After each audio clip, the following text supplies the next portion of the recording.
Agent Bristow, we have a situation. What is it? A madman has taken command of one of the most powerful organizations in the world. Steve Spurrier? Alias Ball Coach. We believe he has plans to unleash an arsenal of offensive weapons while the whole world is watching.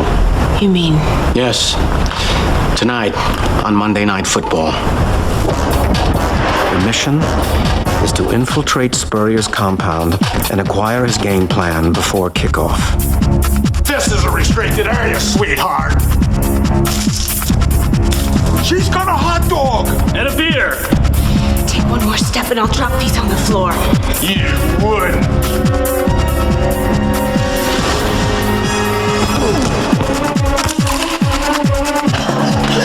Spurrier's smart, so he'll hide his game plan where no professional football player would ever look.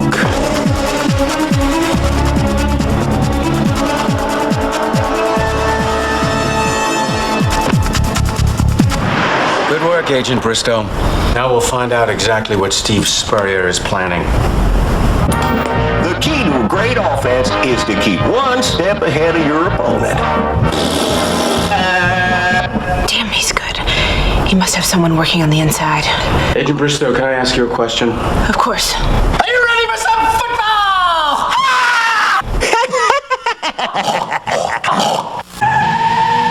Are you ready for some football? Put the pedal to the metal and somebody's fear. Tonight the NFL kicks it into high gear. The Skins' new coach looks to make an impression. Billy wants to teach him an NFL lesson. You better sit back, strap in and hold tight. It's always full throttle on Monday night.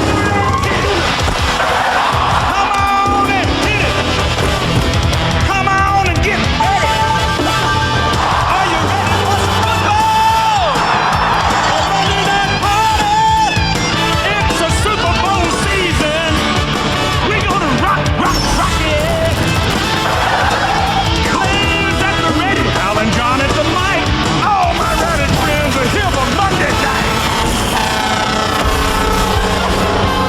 A very warm Monday evening in Washington, D.C. Temperature 76 degrees.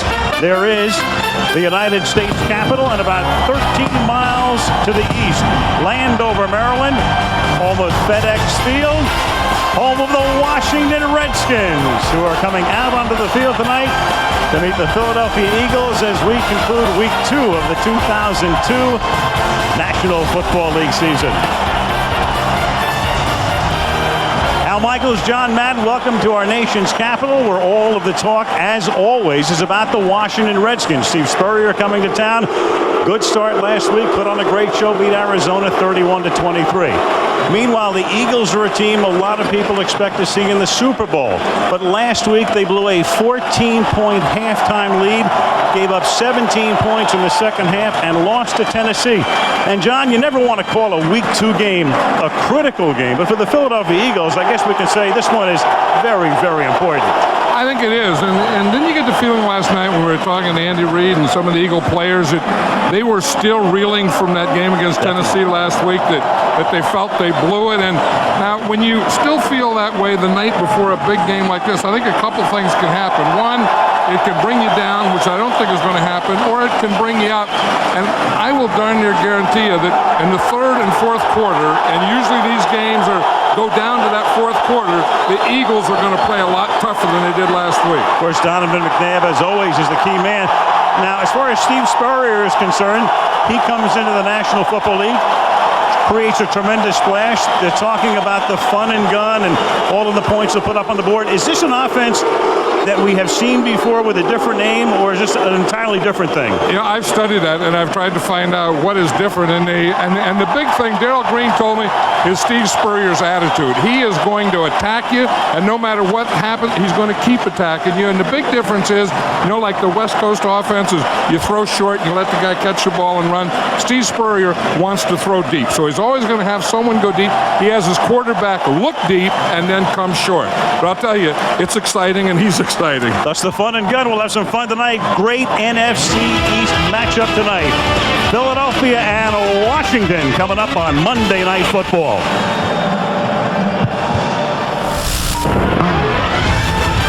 Tonight's quarterback comparison is brought to you by McDonald's. Washington's Shane Matthews threw for 327 yards and 3 touchdowns last week and was named NFC Offensive Player of the Week.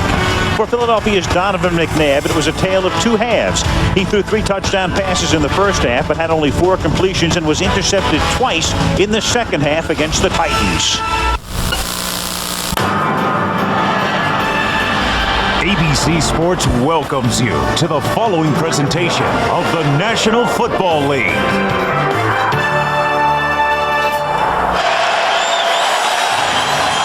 FedEx Field, Landover, Maryland. Ready for the kickoff. But first to Melissa Stark with Steve Spurrier. Well, in 12 seasons at Florida, Steve, your offense has put up astronomical numbers. Last week, the Redskins put up 31 points. What is it about your offensive system that makes it so productive? Melissa, I don't have the answer for that. We got a lot of good players here with the Redskins. The line really blocked well for Shane, and our receivers caught everything last week. Hopefully it'll go like that tonight, but the Eagles, they got a very good defense. Speaking of Shane, your quarterback, Shane Matthews, a lot of success at Florida, not a lot of success in the NFL. What makes you think he'll be successful for you? He played very well at Florida, as did Danny Warfel. So that's really all I know. And he's played very well here. So whatever happened before, I have no control over that. He's played well for us. Hopefully it'll happen again tonight. Steve, thanks. All right, Melissa, just before we start, let's join the public address announcer, Mark Kessler. Ladies and gentlemen, earlier this week, the NFL family lost one of the legends of the game. Please stand and join the Washington Redskins and the Philadelphia Eagles in a moment of silence to honor the memory of Johnny Unitas, a quarterback for all time who brought glamour and popularity to pro football.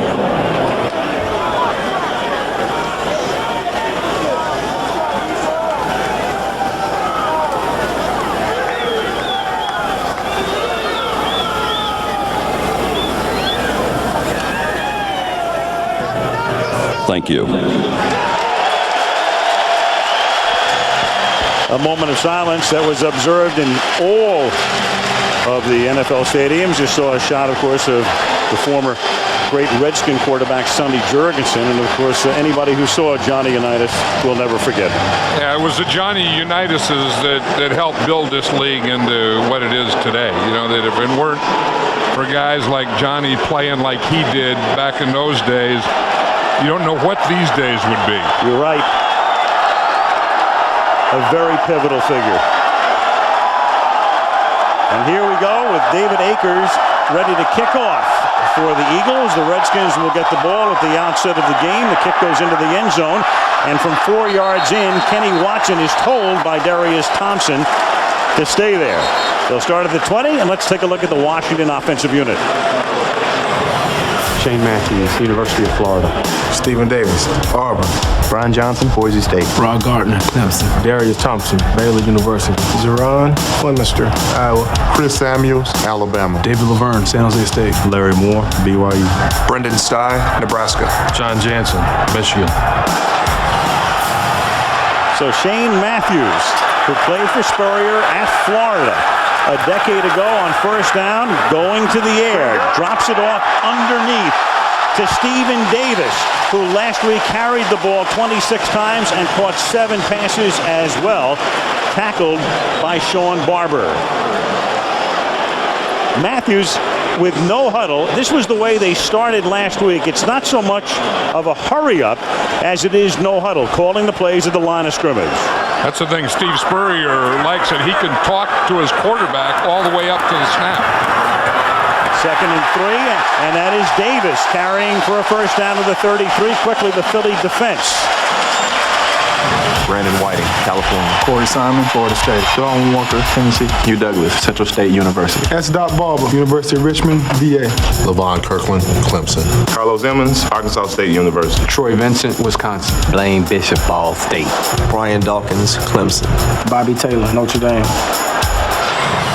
Veteran secondary, Blaine Bishop, of course, coming over after all of those years with first the Houston Oilers and then, of course, the Titans after they moved to Tennessee. From the 33-yard line, Matthews hangs in the pocket, throws over the middle, and that one's out to the 39 to Brian Johnson, the fullback. So 2 passes, 1 run, and they've gained 19 yards on the first 3 plays. You know, one of the great matchups today is going to be Chris Samuels, one of the better tackles in football, against Hugh Douglas, one of the better pass rushers. And Hugh Douglas is an interesting guy. Watch him here. He's one of the few guys that uses a 4-point stance. You see him here now. Now he wants to get to Samuels before Samuels gets to him. That time, Chris Samuels got to Hugh Douglas first. And Douglas then got to Matthews as Davis on a sweep takes him across the 40 to the 41-yard line. Stephen picks up a couple, setting up a 3rd down and 2 as Brandon Whiting, the right end, makes the stop. I'll tell you one thing, Stephen Davis is going to get the ball a heck of a lot here tonight. Al, they come in with this Steve Spurrier fun and gun and throw the ball around, and they're worried that Stephen Davis won't get it. I'll tell you, both running it and catching it, Stephen Davis will probably get 30 touches tonight. 26 last week, averaged 4 yards a carry, 3rd and a long yard from the 42-yard line. Matthews with a long count, straight ahead, give it to Davis, and Davis, the workhorse, takes it up to the 43-yard line and a 1st down. That's the one thing I like about this Redskin offense is you can throw it and you try and get it deep, and all these things that Steve Spurrier likes to do and is trying to do. But if it doesn't work, the thing that he has, he can go to Stephen Davis. But here we're going to watch Brendan Stye here, the right guard. You see, he just drives out, gets his man stood up, then right at the end, gets him turned just a little.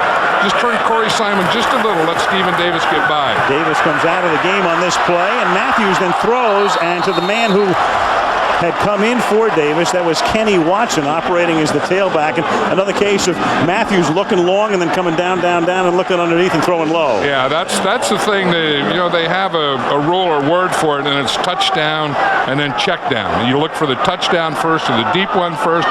If that's not there, then you come back to your shorter one or your check down. 2nd and 10 from the 43. I love when they asked Spurrier last week about all of the running he did. He said, you can't believe everything you read. 2nd and 10 as Matthews throws over the middle, and that's caught near midfield, taken by Kenny Watson out of Penn State, tackled by Hugh Douglas. You know, one of the things that Jim Johnson was saying is we have to knock Shane Matthews down. They felt that last week that they played Arizona, and Arizona didn't knock him down enough. Well, there is Spurrier. He calls the play into Matthews. He's on the headset to Shane's helmet. And then Jim Johnson, the Philly defensive coordinator, on 3rd down and 4 from the 49, seeking a 3rd straight 1st down. And that time the pass is knocked away, incomplete. And it's 4th down. Indy Kalu, former Redskin, knocked it away from Kenny Watson. And Shane Matthews had plenty of time because the Eagles only rushed 3 that time. Here you're going to see Hugh Douglas right here on Chris Samuels. Again, they just have a 3-man rush. But Samuels, if he can get his hands on him and get him pushed to the outside, he's really much bigger and stronger than Hugh Douglas. Brian Barker, who's been punting around the league for 13 years, to kick it away to the ex-Redskin Brian Mitchell. And Mitchell's going to let it bounce at the 6, and it bounds into the end zone. So Spurrier shaking his head. Washington had the ball for 3:47. And give it to Philadelphia at the 20 when we come back. ABC's Monday Night Football being brought to you by Madden NFL 2003 from EA Sports. It's in the game. Dr. Pepper and your local Dr. Pepper bottler. Be you, nothing's better, Dr. Pepper. Chrysler, drive equals love. And Coors Light, the official beer sponsor of the NFL. Cold, down, easy. Jeremiah Trotter went to the Pro Bowl as an Eagle last year, now a Redskin. They couldn't come to terms. They made him a free agent. Washington picked him up, and Philadelphia on 1st down from the 20-yard line. Their first offensive play. McNabb in the pocket with great protection, and wide open at the 40 is the former Redskin James Thrash, and he takes it to the 47-yard line for a 33-yard gain right off the bat, tackled by Sam Shade. Yeah, I don't think that the Redskin defense ever did get set.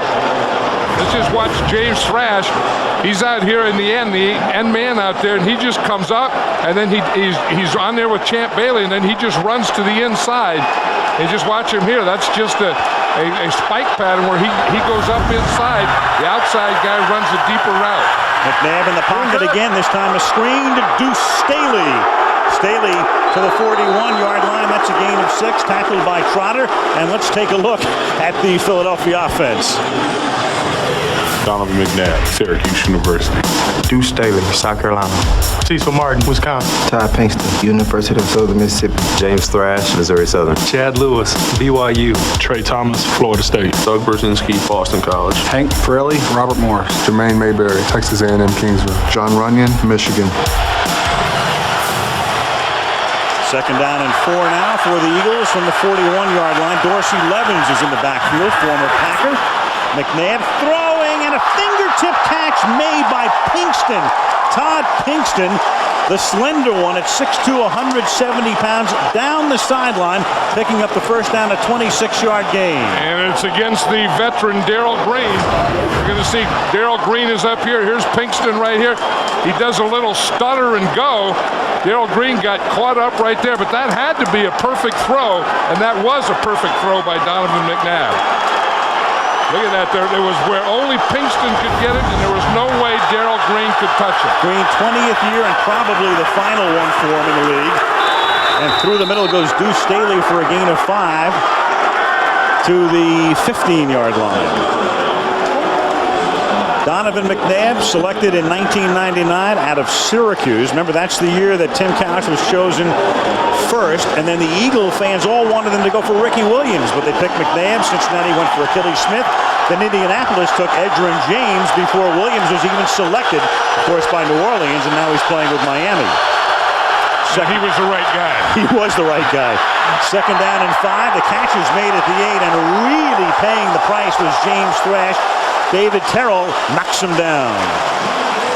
David Terrell did more than knocked him down. He looked like he depleted him and may have knocked some other stuff out of him. And this is what you want. I mean, they're going to catch those short ones, but when they do, you have to do this to him. He wants to go that way, and you make him go backwards. I don't know if you have to do that walking and stuff. No. But that's what you have to do. And then create this down, this third down.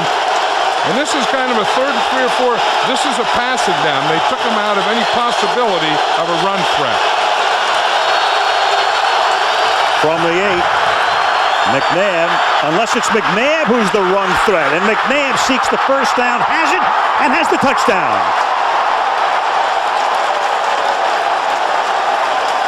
And that's one of the things that does make the Eagles different. They might not have a run threat, except if McNabb has nobody open. And that's the thing. I mean, the Philadelphia Eagles are the closest thing to a one-man gang there is, and this one man in this gang is Donovan McNabb.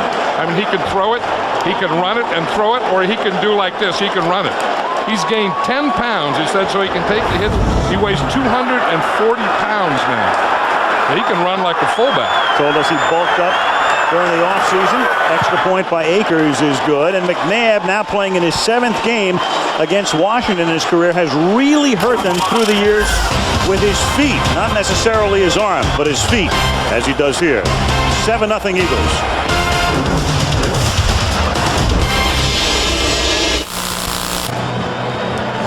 Oddly, the Eagles' first rushing touchdown since before the halfway mark of last season. First rushing TD in their last 10 regular season games, as McNabb takes it in to cap an 80-yard 6-play drive, and now Akers to kick off for the Eagles, who lead 7-0.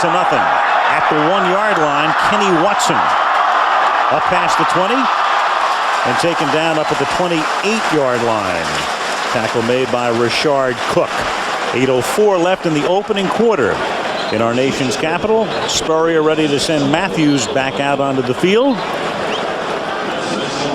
with the Philadelphia Eagles on top of the Washington Redskins, 7-0.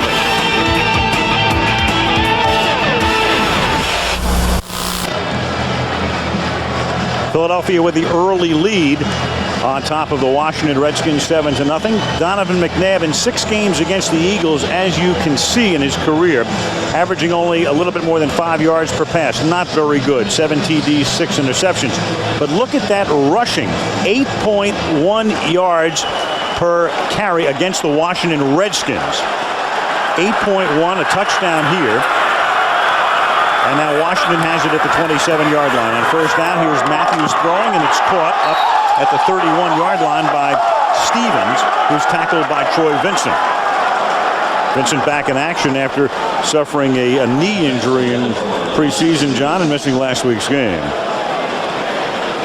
There's the old ball coach. He has that list of plays. We're talking about how many plays he has in the list and what the list. He said, "Oh, it's just an old list of ball plays." Just the ball coach with ball plays, and here's a play over the middle, and that's a good-looking ball play to Rod Gardner, their #1 draft choice out of Clemson last year, tackled by Brian Dawkins in a first down at the 41 after a 14-yard gain. And the Eagles figure that they have to be physical with Gardner, that he's the type of receiver that you have to get your hands on, and you see, they don't touch him at all. You see, he started up, and he just gets on the inside shoulder, and then he makes that in cut without any butt at all. Now watch Hugh Douglas here. He gets right by Chris Samuels. That's the good news. The bad news is the guard, Brzezinski, the guard's right there for him. Screen on first down. Davis, but nowhere to go, no blocking, and taken down by Kirkland. Levon Kirkland, the longtime Steeler.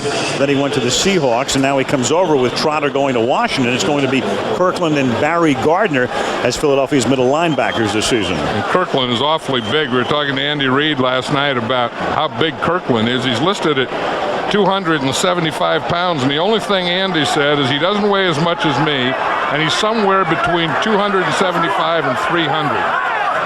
No gain on the play. 2nd and 10 from the 41-yard line. And taken down in the backfield by Darwin Walker is Stephen Davis. That's always what you have to do to the run. You have to get penetration. You have to get back in there and get in their backfield before they get started. And that's exactly what Walker does. You're going to see him here. You see, he's going to get penetration right there. He gets to the left-hand stance, and he just does a swing move right in that gap between the center and the guard. He beats Laverne on the play, and he's the guy taking the spot of Hollis Thomas. Outstanding defensive tackle, gone for the season, hurt in preseason. So Walker now a starter. Matthews airs it out, and no Redskin is in the neighborhood. The pass incomplete. Al Harris back to cover. One thing, it's tougher to throw those deep passes, and Steve Spurrier knows this as well as anyone, when you get 3rd and long. When you like to throw deep is on first down is a good down. When there's still a little threat of a possible run, 2nd and short. But when you get 3rd and real long and you want to throw deep, that's what they're going to always take away. Now Barker to kick. His first kick went into the end zone, a 51-yarder, a net of only 31, and this is not a very good kick.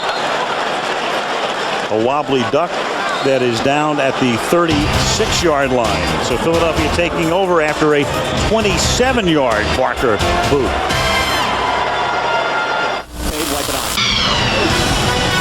Ty Willingham, the new coach at Notre Dame, his Fighting Irish are 3-0. They meet Michigan State this Saturday, 3:30 Eastern, 12:30 Pacific, here on ABC. Virginia Tech, Texas A&M, BYU, Georgia Tech, and Colorado and UCLA are the other games this Saturday.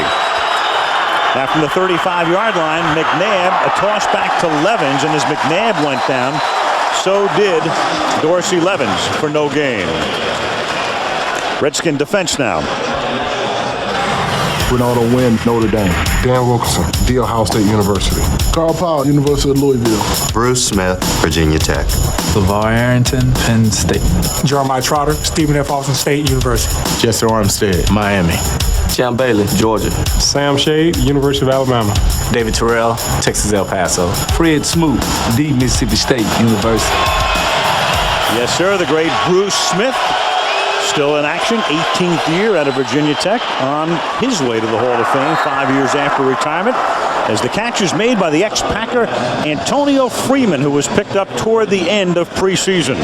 And I think is a real addition to this team because they need that veteran guy. And even Donovan McNabb was saying last night, he said, Antonio Freeman, he said, you can sit around and talk about how you used to do it at Green Bay. What did the Packers do when they were winning? What did Brett Favre do? How did the receivers get along with a quarterback? And he said he brings a lot more to the team than just being the 3rd wide receiver. 3rd and 2. McNabb is 5 for his first 5.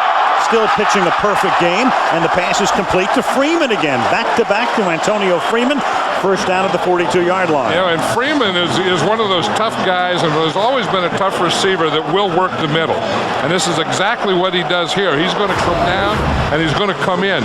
You watch him here. He's going to break in here to the right in the middle, come under control, and Donovan McNabb throws a perfect pass to him. But that's what Freeman does. Antonio Freeman has always been good when you get inside the red zone, and he's always been good in the slot, running a pattern in the middle. 1st and 10. Nice fake, lots of time, and that pass is the first incomplete pass. Sam Shade knocks it down as McNabb trying to get it into the tight end, Chad Lewis. One of the things they're doing is they're making LeVar Arrington a pass rusher. Last year, he only had a half a sack, and he didn't come. He wasn't in the backfield much. They didn't blitz him much. They didn't line him up as a defensive lineman. That time, they blitzed him. But I'll tell you, Chad Lewis did a good job of blocking him. He did. But he kind of likes that. He said, that's how I got here at Penn State. That's what I was. I was a rusher, and now in Marvin Lewis's defense, he's more of a rusher. Good enough to get to the Pro Bowl last year. 2nd down and 10. McNabb out of the pocket, buys time, hits Deuce Staley. Staley inside the 25 to the 20-yard line, and there are some Philly fans here because you hear the Deuce chant. And we're seeing it all from McNabb here. We've seen him just stand in the pocket and throw the ball perfectly. We've seen him take off and run with the ball and run it in for a touchdown. And in this play, we're going to see where he's going to take off and go back and then come out here to his right. You see, he looks, he reads. They get caught inside. Now he runs out here and throws the ball, and that's a triple threat. He can stand in the pocket and throw it, he can run it, or he can do like this, run and throw it. Deuce is wild, 22 yards from number 22 to the 20-yard line. 1st and 10. This drive began back at the 35. The Redskins have yet to show they can stop the Eagles on either drive, and that pass, if it's complete, is for a loss. And the head linesman with Ohalete coming up with the football at the end of the play, and we're still waiting for a signal on the field. Dorsey Levens was the intended receiver. No signal yet. So Bob McElwee is the referee. They have to call something, and they don't have a signal for, I don't know what it was. Right. So that's it right there. Bob McElwee, when they wave their hand, that usually means I don't know what happened, but we're going to stand here and talk and find out. Well, you have to make a call because if you're going to challenge and overturn it, you need something to overturn. And if you don't make a call to begin with, there's nothing to overturn. Donovan McNabb on that last play didn't see Antonio Freeman. Down by contact. So they're saying the pass was complete for a loss. McNabb to Levens. Now they're saying down by contact, and the question is, does Washington want to challenge? But I don't know that they can because we didn't hear a whistle. No, and it's ruled down by contact. 2nd down, but there was no signal made initially on the field. 2nd down and 12 after a loss of 2. And McNabb now in the pocket to Staley. Screen. Gets it to the 16-yard line. Tackled there by Ronaldo Wynn. You just feel early in this game that the Philadelphia Eagle offense, and of course McNabb is the biggest part of that, has more speed than this Washington Redskin defense. That they're just running past them. That Donovan McNabb, when he's straight, is running away from him. When they catch a pass, they're running away from him, and they don't have the speed to catch him. Marvin Lewis came over from Baltimore, where he guided the Ravens. He and Brian Billick to the Super Bowl championship 2 years ago. And then when Steve Spurrier came here, Lewis, one of the first guys he brought over as the defensive coordinator. And Lewis, I believe, is the highest paid assistant coach in the league at about $1 million per. Timeout called by Washington with 1:38 left in the first. Philadelphia leading the Redskins 7-0 and driving. Are you ready for some football? Next week to Florida we go, and the Rams come in 0-2, losing yesterday to the Giants. The Buccaneers were in Baltimore, where John Gruden got his first win as Tampa's head coach. A shutout over the Ravens. It's the Rams and the Bucs, and what a rivalry that's been over the past 2 seasons on Monday night next week. Now after the Washington timeout on 3rd and 7, McNabb has to get to the 10 for the first down. Fluttering pass, and it's taken short of the first down, taken in by James Thrash, but it's 4th down coming up. And Andy Reid is wasting no time. He's sending that field goal team in. He's not going to let anyone talk him into going for it on 4th down. On the road, if you don't get that first on 3rd, he's not going to give you another shot. I think this is the right thing to do. But a good drive again for the Eagles. They went 80 yards on their first drive. They picked up 53 on this thus far. Now a 30-yard attempt for one of the best kickers in the league, who made his debut as a Redskin 4 years ago. It's good, but a flag is down at the 13-yard line. I tell you, if it's against the Redskins, it is. Yep, that's going to be a first down. Now do you take the points off the board here? Yes. Offside, number 56, defense. 5 yards, first down. LeVar Arrington, and he's been prone to lining up offside occasionally. And I would take the points off the board, and Andy Reid is doing that. I think when you get down and you're this close, that you have to do it. But you see LeVar Arrington here is at the end, right down here. And you'll see that I don't know what the heck makes him jump. I mean, there's no movement or anything, and there's no snap count. And he just looked like he was trying to time something up, and he just jumped off sides. And that was a big one, because that, in essence, could be a 4-point play. And a very demoralizing play to a Redskin defense, having a lot of problems at the outset of this game. Under a minute to go in the period.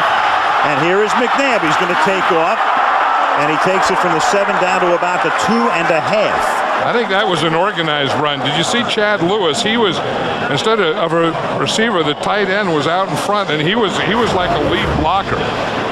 See if we can see Chad Lewis is right here, and you see he's coming out, and he's going to lead block right here. You see he's not looking for anything other than someone to block. So that was an organized run. And of course, as you say, when you have a Donovan McNabb and you get down there and you want a running threat, he's the biggest running threat you have. Nice pick by Jeff Rice, the umpire.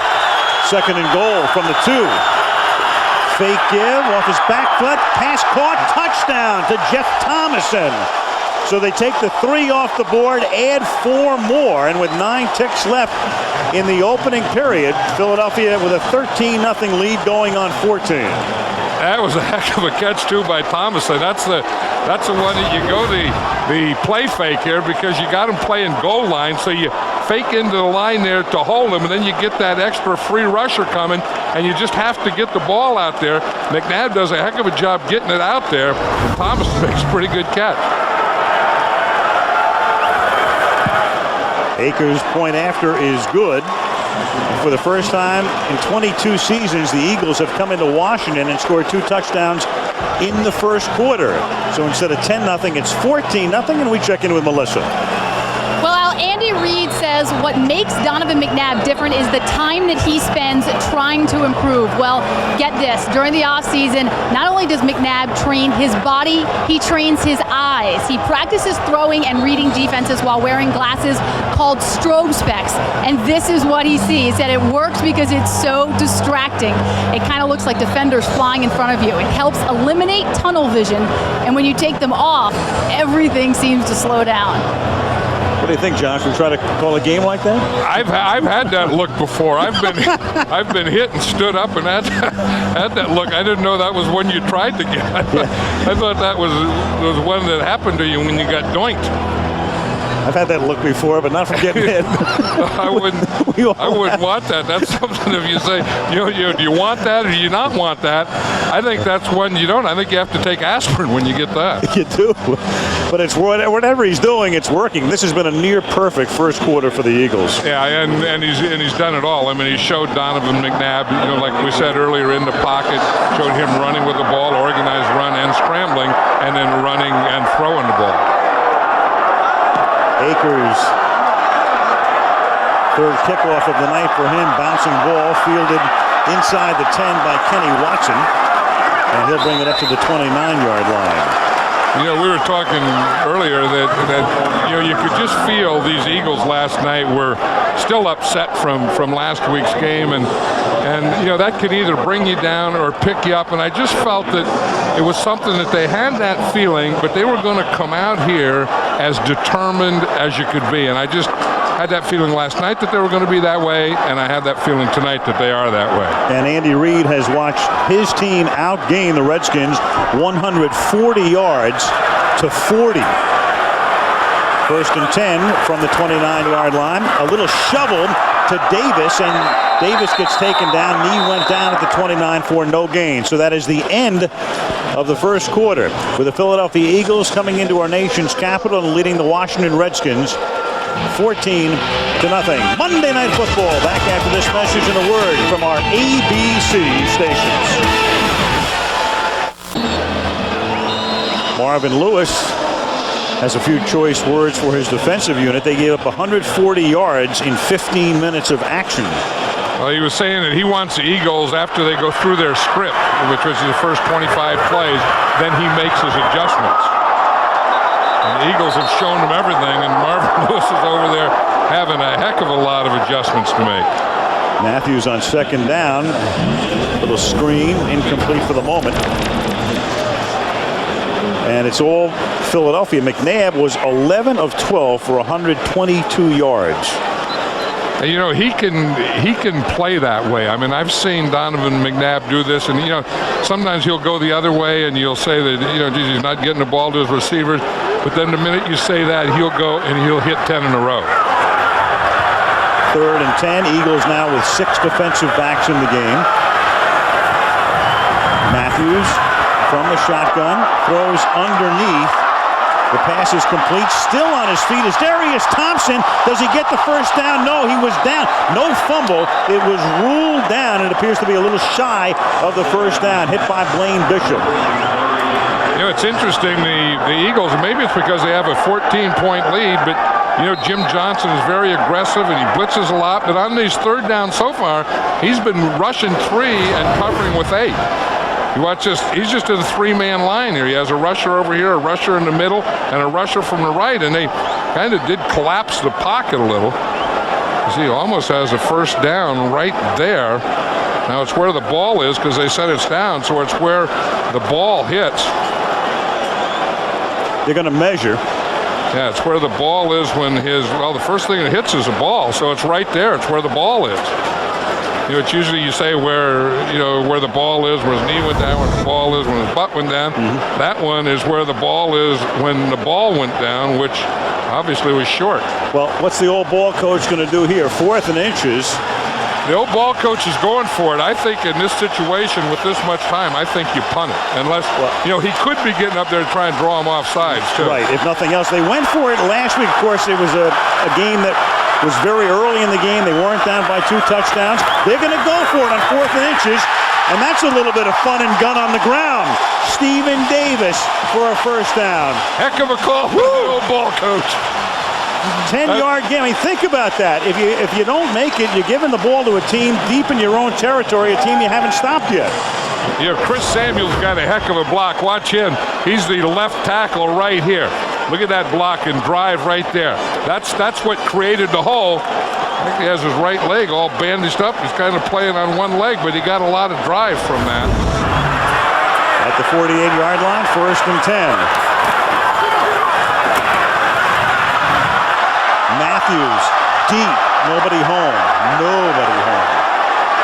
That's that deep one that he's going to try and throw. We talked, Steve Spurrier said, look, it's about time. We went for it on 4th down. You know, sometimes you do those things, and I'm sure that's what Steve Spurrier's thinking, to change momentum.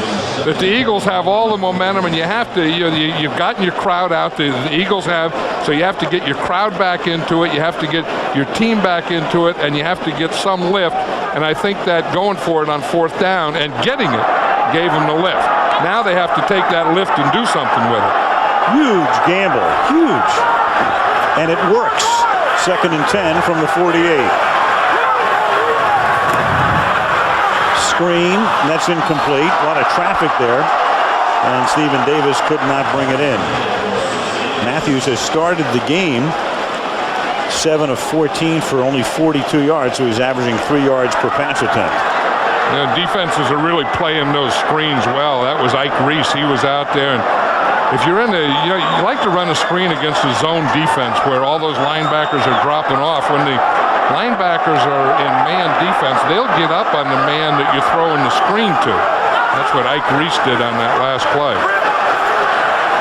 Back to the shotgun on 3rd down and 10. Eagles show blitz. They come from the left side, and the pass is picked off. Troy Vincent, hurt last week, didn't play in Tennessee, and Troy Vincent, the 11th year corner out of Wisconsin, intercepts Matthews. And one of the better corners in all of football. I mean, he's a tough guy. He's good against the run, and he's also good against the pass. I mean, he can play tight coverage. He can do all these things. You see, he's the outside guy here, and you'll just see that they start in there, and they're going to run an in or a slant right there, and he just gets the jump, and they're trying to throw the ball to Rod Gardner, and it looks like Troy Vincent gets back there, and he makes a better read on that ball than Gardner did or Matthews did in throwing it to him. 38th interception of his career. So the Redskins can't take advantage of going for it and making it on 4th down. And Cecil Martin, the fullback, out of the backfield, stopped after a minimal gain after he takes in the McNabb toss. Now, Troy Vincent said that last week he had to have his knee drained and he couldn't play. I mean, he had so much swelling in that knee. It was just a bruise.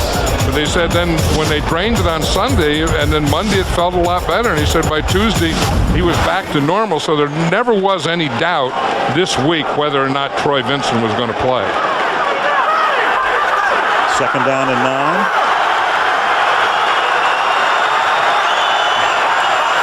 With Lewis in motion, McNabb rolling and looks back the other way, and then finally throws it away into the Redskin bench. And that was smart by McNabb there because that's that free throwaway you have. And I've seen quarterbacks, in fact, I've seen McNabb get in that same situation and run out of bounds. But here he knows once you get outside that tackle box, if you're here, you can't throw it away. Now once you get to this point right here, from here on, if you don't have something there to avoid the sack, you can throw it away. That's exactly what he did. Now if he would have ran out of bounds, he would have lost 7 or 8 yards. Hank Fraley there, the center, with a pretty good hold on Dan Wilkinson that went undetected. 3rd down and 9 from the 45. Fraley will do that. And McNabb will take a timeout as he took a look at the defense. Didn't like what he saw. Timeout Philadelphia. With a 3rd and 9 upcoming. And the Eagles off to a 2-touchdown lead in Washington.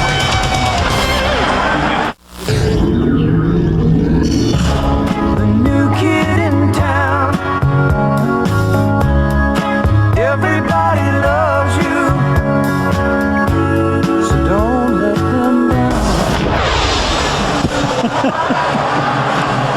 The Hogs, such as they are. The Hogettes. The Hogettes. And they've been here for a long time. The Hogettes, the Redskin band, and the Redskin fight song, which is one of the great all-time fight songs. Hail to the Redskins. 3rd down and 9 after the timeout. McNabb under pressure, and down he goes in the grasp of Jackson.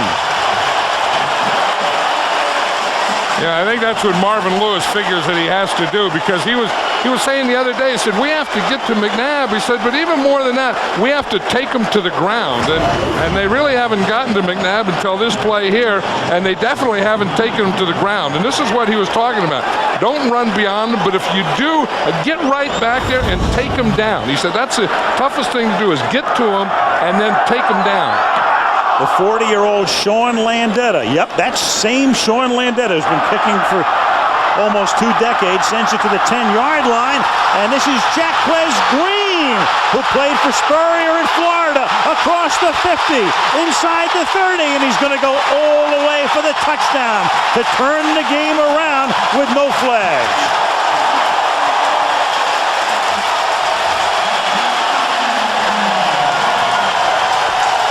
53-yard Landeta kick and a 90-yard run back. Jaquez Green, and that's the thing, you know, there's a lot of ways you can change momentum. You can change it with your offense, you can change it with your defense, and you can change it big time, especially early in the season with special teams. Jacquez Green made some great moves to get to this point. Now, once he gets here, he has the outside. Sean Landeta's the closest guy to him. No one is going to catch Jacquez Green. There's Daniel Snyder. Now, that's what I paid that money for. Extra point by Tuthill. The new kicker is good. Conway hurt last week, and they signed James Tuthill. Second longest punt return in Redskin history to make it 14-7. Tune in tomorrow night. Good show. John Ritter and Katie Segal are married with kids in the new comedy 8 Simple Rules for Dating My Teenage Daughter. You'll see it tomorrow at 8 Eastern and Pacific, 7 Central and Mountain right here. And Jacquez Green, the former Gator, with a 90-yard run back to make it 14-7. The second punt return touchdown of his career. 5th year in the league, the first 4 at Tampa Bay. Kick to the 3-yard line. Damian Douglas brings it back up to the 25-yard line. Mentioned that's the second longest punt return in Redskin history. 96 yards by Bill Dudley in 1950 against the Steelers. The longest for a Washington Redskin, John, in 52 years.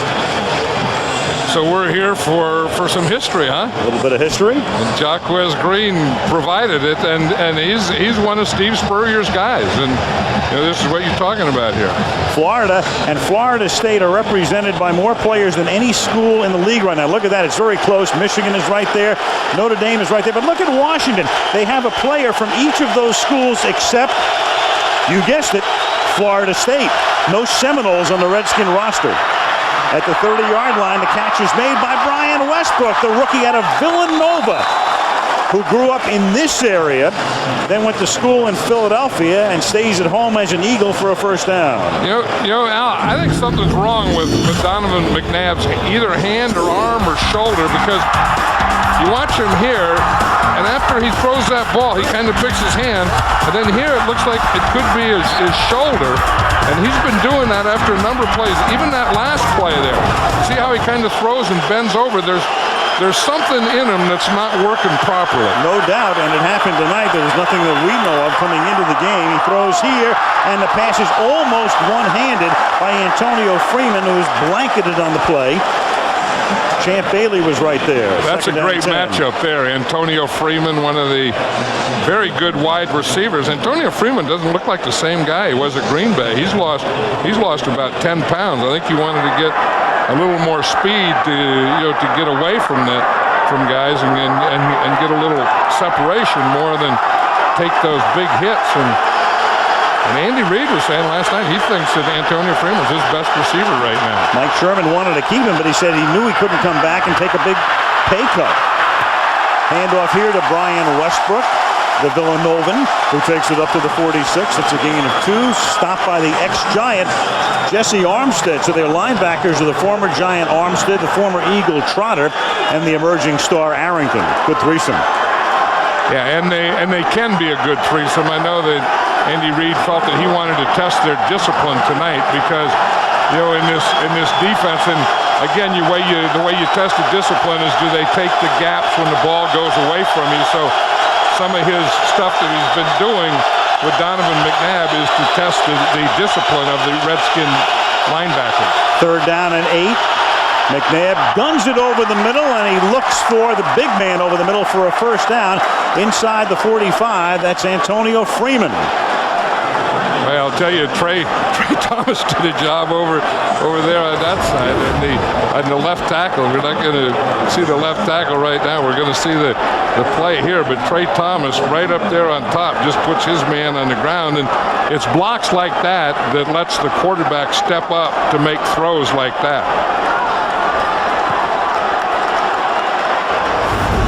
Freeman's now caught 3 for 35 yards. 3 receivers set to the left. And coming on an end around is Brian Westbrook. And the rookie takes it to the 32-yard line. as we check in with Melissa, an update on McNabb. What do you know, Melissa? Well, just to follow up on what John was saying, I went and asked the trainers if there was anything wrong. They said there's absolutely nothing wrong. He's fine, even though our pictures may say otherwise. I'll keep an eye on it. Absolutely. As the daughter of a doctor, I know you will. I think that Brian Westbrook is something that the Eagles have big plans for this year. I mean, he's been a pleasant guy for them in training camp. Now there's Deuce Staley.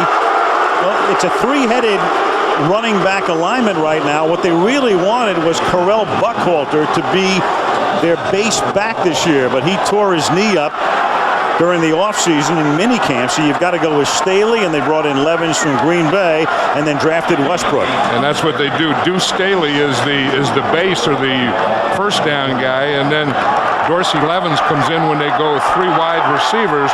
Then Brian Westbrook comes in when they go 4 wide receivers, or some special plays like we just saw with him, that end around, which was also 4 wide receivers. 2nd and 2, fake it to Staley. McNabb with a ton of time, then throws over the middle, and wide open was Thomason, who caught the earlier touchdown pass, and that's a first down, and it's a 1st and goal. Trotter and Arrington converge on the tackle. And the big thing, Al, that you said was a ton of time. I mean, that's the thing. The Eagles are just too quick for this Washington Redskin defense, especially the front 4. They really can't get to McNabb, and then they don't have the speed when he starts to run away. And look at the time. Look at this pocket here. I mean, he's right there. He can look and look, and then not only does he have a lane to look in, but then he has that same lane that he's looking in to throw in.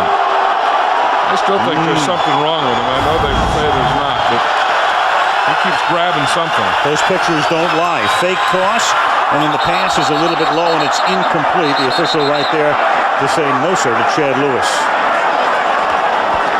2nd and goal. Well, McNabb, bad hand or wrist or shoulder, whatever it is still 15 out of 19 for 171 yards. Yeah, and he's doing everything that McNabb does, and he's doing it very well, and he's calmed down. I mean, you can just see that he's bringing, that calmness that a quarterback has to, to the field, to the huddle, and obviously to his teammates.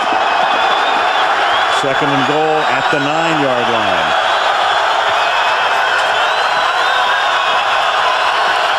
Armstead showing blitz, and then he winds up staying back and making the tackle on McNabb, who takes it through the middle himself. 3rd and goal. I think that's the thing. When you play, usually you get inside the 20-yard line or in the red zone, and you're playing a form of man-to-man defense.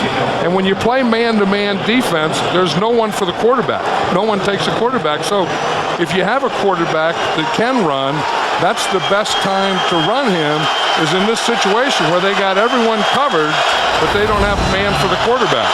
Then you got to go to the spot. Big stop here for Washington, and it's a little dump off shovel pass, and that's a forward pass, which I believe nobody had possession of. Andy Reid is saying incomplete, not a fumble. LeVar Arrington picked up the loose ball. Yeah, because it was a shovel pass and because it was forward, that's just an incomplete forward pass. Right. If that were a lateral, then it could be a fumble. Or a shovel pass in which the recipient has possession, which he never did. And you're going to see right here, that's just an incomplete pass because he never had control of it. The play Lee Grosscup made so famous at Utah all those years ago, John. The old shovel pass. The shovel pass. Some people call it the shuffle pass, but it's the shovel pass. Both these teams, I saw the Redskins working a lot on the shovel pass too, and so this division has a lot of shovel passes. Chip shot 22-yarder for Akers, and that one is just barely good, just inside the right upright. So Washington with a very key stop to limit them to 3, and the Philly lead is 10. This weekend, Tiger Woods is in action in Ireland. Ernie Els, Sergio Garcia, Phil Mickelson also competing. The World Golf Championships, the American Express Championship. Coverage this weekend right here on ABC Sports. 17-7 Philadelphia. Kenny Watson and Darius Thompson are back to receive the Akers kick. taken at the 2-yard line. This is Thompson. Up to the 22-yard line. And now the Redskins will try to get on track. Thus far tonight, they've gained only 59 yards with 6.5 to go in the opening half. Of course, Spurrier known for what he did at the University of Florida over a dozen seasons with championship after championship in the SEC. And you can take a look, 35 points scored per game at Florida. The Redskins here in week 1, 31, 310 passing per game at Florida. But tonight, total offensive production, 3 yards per play. And this is Stephen Davis, and he picks up about 3 yards. You know, it's something that, you know, people think Steve Spurrier as a college coach, and I think a lot of times you forget that he was in the NFL, that he played in the NFL for 10 years. He was a quarterback, called his own plays. So, you know, he was from an era where the quarterback calls his own plays. So he called his own plays in high school. He called his own plays in college. He called his own plays in the pros. So he's been doing that, and I think the offense that he brought to Florida was a pro offense. And I think he's a pro coach coming back into pro football more than he's a college. And he brings Champ Bailey, the defensive back, into the offensive set, something that has happened here in the past. And a little toss to Champ.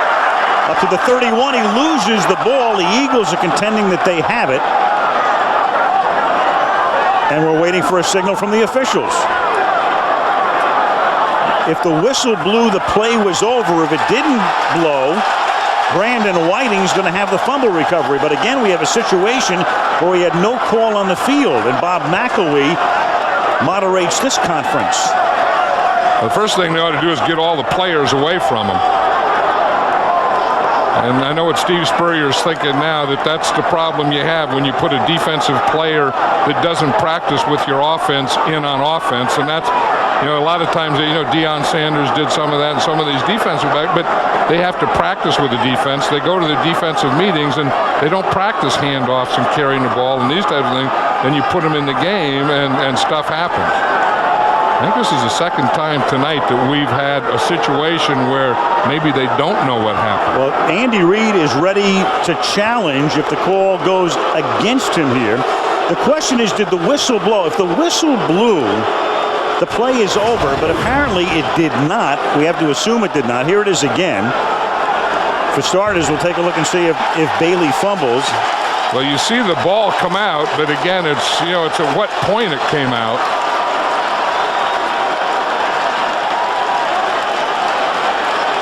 And they are going to rule. Well, the Eagles' offense is out on the field, and there's no one out there for the Redskins. There's no defense or offense out there. Right, the offense came back over for the moment.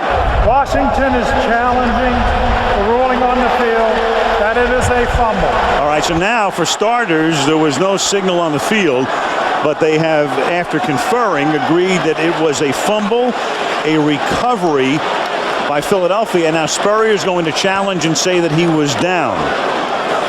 So now again, you see the ball, it's out there, but it's, did any part of his body touch down before that ball came out? And it could be anything. It can be an ankle, it can be a foot, it can be a knee. Is anything down? Well, there's you see his knee is not down yet. There is the first time he hits. Now you don't know when the ball came out though. Right. You saw, I think the first thing that hit was his thigh. So you have to go, was his thigh down before the ball came out? And now what the officials have to see, or Bob McElwee specifically, since he'll go into the hood, is enough evidence to overturn the call on the field, which was a fumble. And I don't think there's enough evidence there, because you don't see the two things happening. I mean, you have to see the body part that touches the ground and the ball at the same time. All right, let's go to audio and video here. Audio too, so we can see if, or listen to hear if any whistle.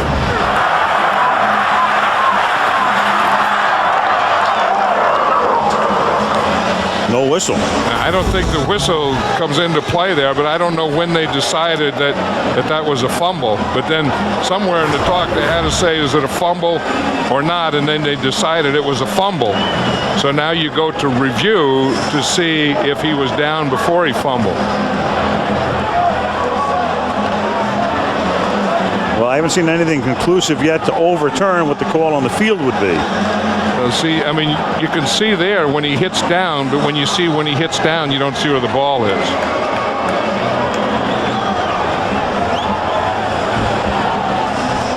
And you can see when it comes out.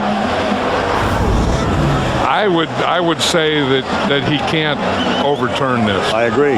There's not enough evidence. You need, the old phrase is indisputable visual evidence. But I think that's the best way to do it. I mean, I think, the way they have this system of instant replay now, I think you just start calling everything a fumble, and then at least you can review it. Well, it's not a fumble, then you can't. One of the things they're doing this year, John, is they're telling the officials to hesitate a moment before they blow the whistle, because if you have a quick whistle, if the whistle had sounded when he hit the ground, it couldn't have been reviewed. It is a fumble. First down, Philadelphia. Washington will be charged with a timeout. See, there was a quick whistle in the Ram-Giant game yesterday on what would have been that Kerry Collins fumble. Right. And that meant, they couldn't overturn the call. So this one, we had just the opposite. I don't think we had any whistle, nor do I think we had any call immediately. No whistle, no call. Decided to wait to put it instant replay is by saying it's a fumble, and then you can go look at it, and then they decided that it's still a fumble. Well, the bottom line is Philadelphia takes over at the 30-yard line. So in a game in which Philadelphia played a perfect first quarter, Washington gets back into the game on the green punt return, then Philly marches down for a field goal. Here is a big Washington turnover with 5.5 to go in the half. And Steve Spurrier is frustrated, and his offense has been frustrated this first half I think more by the Eagle offense than the Eagle defense. From the 30-yard line, McNabb having a great night thus far, packs it in, takes it to the 26-yard line, hit first by Trotter, and then finished off by Arrington. And the impressive thing about Donovan McNabb, he's thrown to 8 different receivers. So it's not like he has a go-to guy or he's just going to look at one guy. He's going to move that ball around. Watch Jeremiah Trotter. He's right there. Now they said, we've had enough of this. We're going to spy McNabb. When he starts to run, we're going to put Trotter on him. Now you have to be able to catch him, and then when you catch him, you have to be able to tackle him. Second down and 6 from the 26-yard line. McNabb throws, slant, caught. That's Todd Pinkston making the catch, about 1.5 yards shy of the first down. If you're going to spy on McNabb, who better to than Trotter? I mean, Trotter played against him in practice for 3 years. Yeah, but I don't know that Trotter can always catch him. That's the thing. I mean, McNabb is fast, but I would think if you're going to have a spy with your linebackers that can catch him, it would have to be Arrington. But then you don't want to waste Arrington on just spying, because if he passes the ball the way he's been passing, then you just have that guy who would be a spy if he runs, just in no man's land if he throws. That's the dilemma. 3rd and 2, another key stop upcoming for the Redskins, trying to limit them to, at worst, a field goal attempt. 3rd and 2, McNabb to the end zone, and the pass is incomplete, a little too long for Antonio Freeman. One of the things that Marvin Lewis was talking about is he didn't want his defensive ends running around beyond McNabb, and that's exactly what Bruce Smith did on that last play, and he almost got back, though. I mean, he ran him by, and then he almost got back. That's a good matchup over there, Trey Thomas for the Eagles against Bruce Smith. Now Akers, who just barely made that 22-yarder, hooked it and it just got inside the right upright. This is a 40-yard attempt. And that looks more like the Akers that the Eagles have come to know and love, one of the very best in the league. 3:54 remaining. So after the turnover, as you look at Bruce Smith, Philadelphia leads 20-7.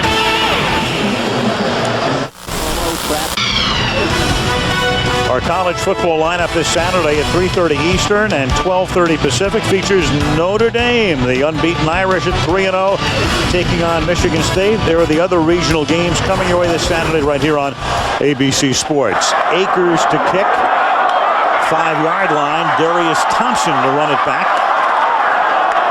Back up to the 28 and a flag down at the end of the play.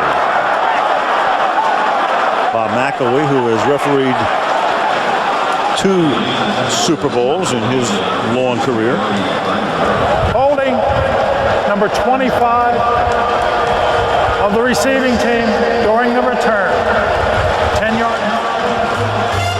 Rashad Bauman. Monday Night Football from the nation's capital, brought to you by Coors Light, the official beer sponsor of the NFL. Cold down easy. Ford, no boundaries. Burger King, say hello to the new 99-cent BK value menu. And Southwest Airlines, proud sponsor of the NFL and official airline of Super Bowl 37. It's a place the Eagles are expected by a lot of people to show up at. They lead here by 13, and Matthews is going to take off with everybody covered, and he runs out of bounds up at about the 21-yard line. Take a look at the quarterbacks this far in the game. McNabb, tremendous first quarter, 11 of 12, and there are his figures, and he's thrown for more than 4 times the yardage of Shane Matthews. And then Shane Matthews only 42 yards, and he has a 25 rating quarterback rating, and that's not what we were expecting to see. I mean, this whole Steve Spurrier thing and Shane Matthews in Florida, we're not seeing what we were expecting to. Here's Stephen Davis.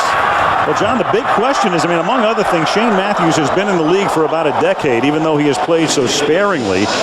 He was a backup the last couple of seasons at Chicago, saw some action. He and Danny Werfel came in, and Sage Rosenfels, and everybody was surprised that, you know, Washington didn't go out and at least try to get a free agent or somebody a little bit bigger than any of these guys. Yeah, well, and you know, when you asked Steve Spurrier that, he said, look, he said, I didn't get rid of any quarterbacks here. He said, I didn't have any. And he said, and these guys were just cheap and available. Right. And that's what I got. 2 guys that were cheap and available. You wouldn't want that as a nickname. From the 23, the catch is made by Rod Gardner for a first down up at the 35-yard line. I think Steve Spurrier kind of believes, too, that with his offense, and he says, all I know about these guys is what they did when they played for me at Florida, and they know his offense, and he'd rather have someone that he knows and that knows him, I think, than just go out and just grab someone off the tree that he doesn't believe can play. You saw the number 3 quarterback, Patrick Ramsey, the rookie out of Tulane, without a huddle. The Redskins here from the 35-yard line. And that is dropped. Pass is right there, and Darius Thompson dropped it. Thinking about that, you see scouting reports on quarterback, nimble feet, good thinker, great arm, and then there's cheap and available, right? Yeah, that's the thing, you know, with the salary cap and all this salary stuff. I think you probably have, you know, expensive and good, you know, pretty good, and you know, pretty much you have to pay, and then you got cheap and available. I'll take 2 of those. Give me 2 cheap, 2 available, and we'll go from there. So in a fantasy league, what is he worth? A nickel? I think in a fantasy league, you let someone else have him. Second down and 10 from the 35-yard line. And Matthews slides to a stop up at the 43. There's contact made, but no flag. Bobby Taylor went down, and that was right on the margin. In the meantime, there's an eagle hurt back at the 25-yard line, and that's Darwin Walker, who, of course, is the guy who has supplanted Hollis Thomas, who's out for the season, as we come to the 2-minute warning.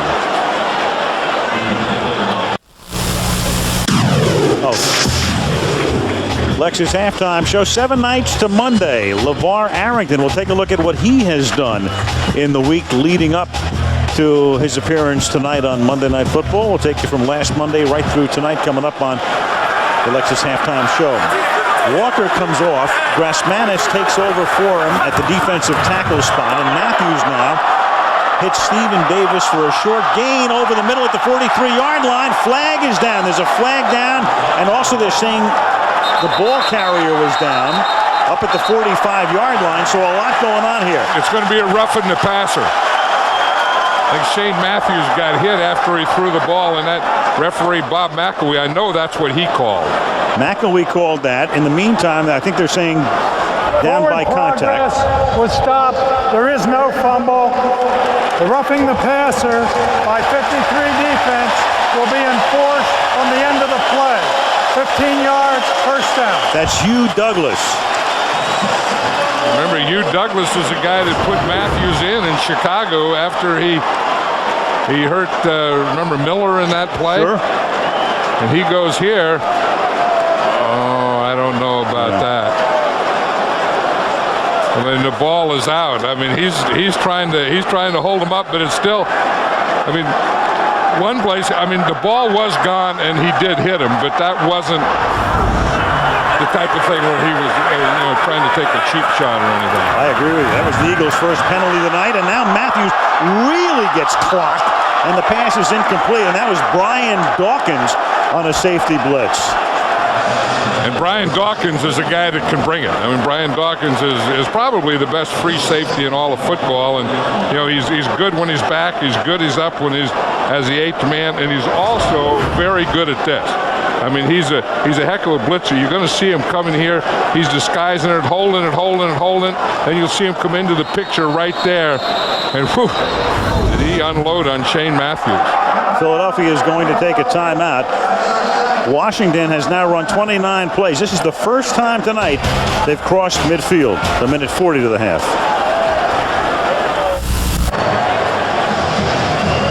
Can't we all just get along?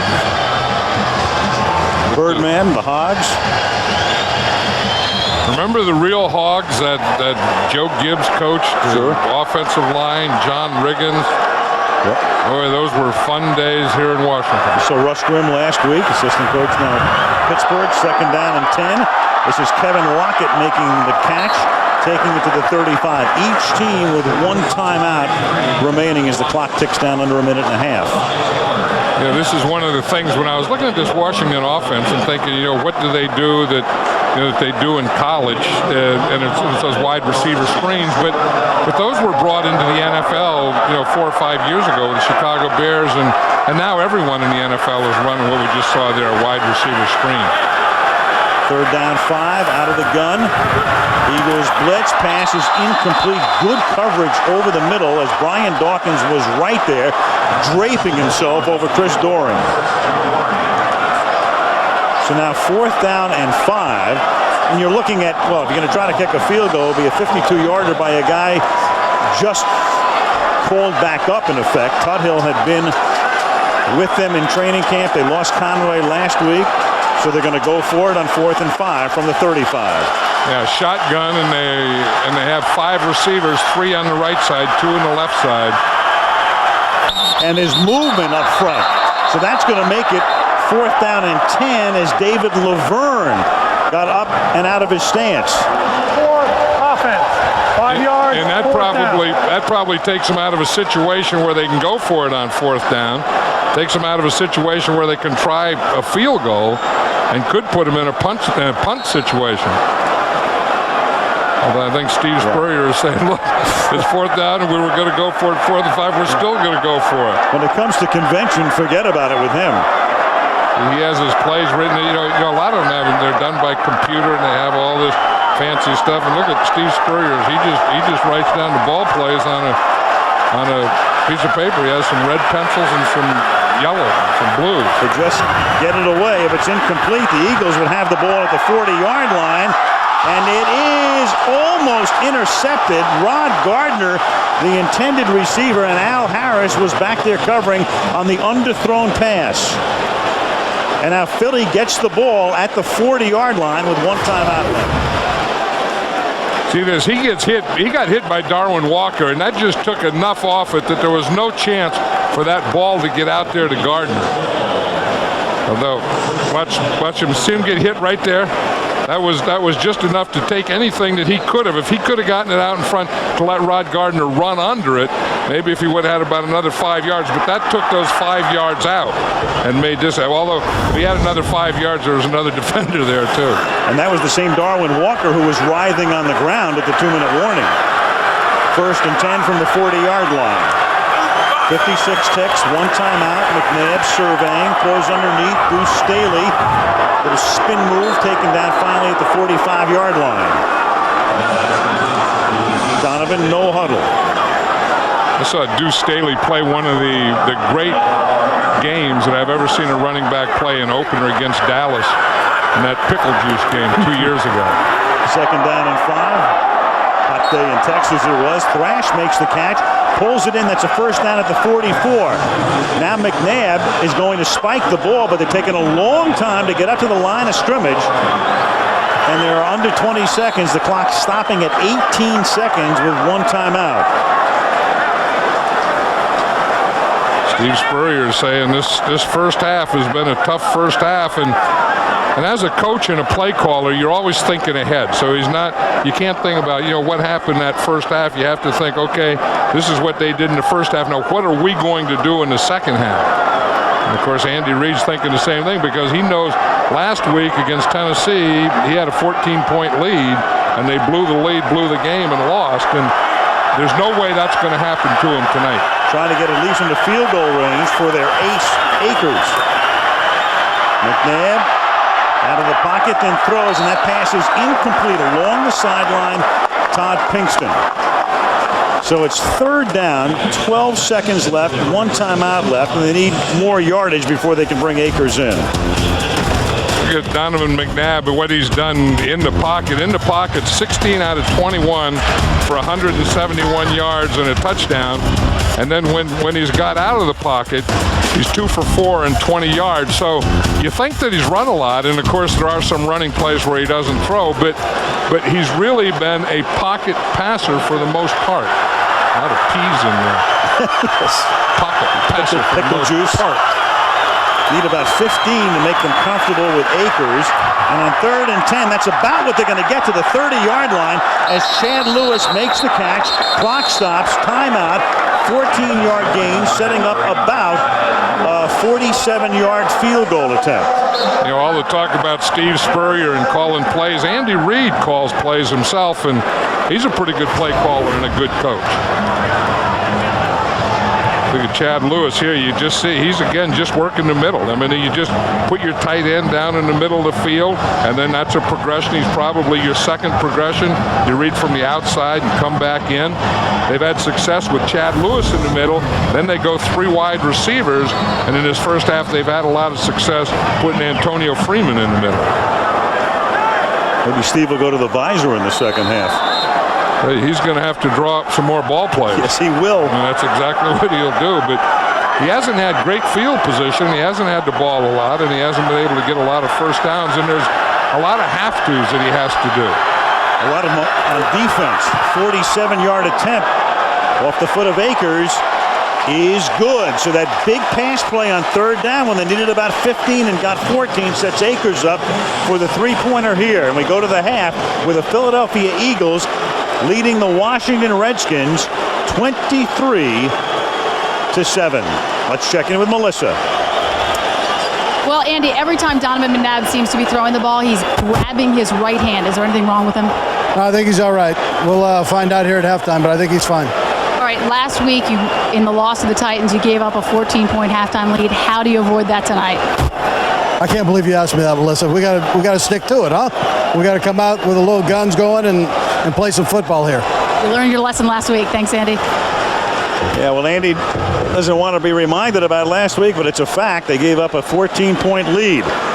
Coming up next, the Toyota halftime show. Look at LeVar Arrington. John and I will talk about the passing frenzy after this message and word from our ABC stations.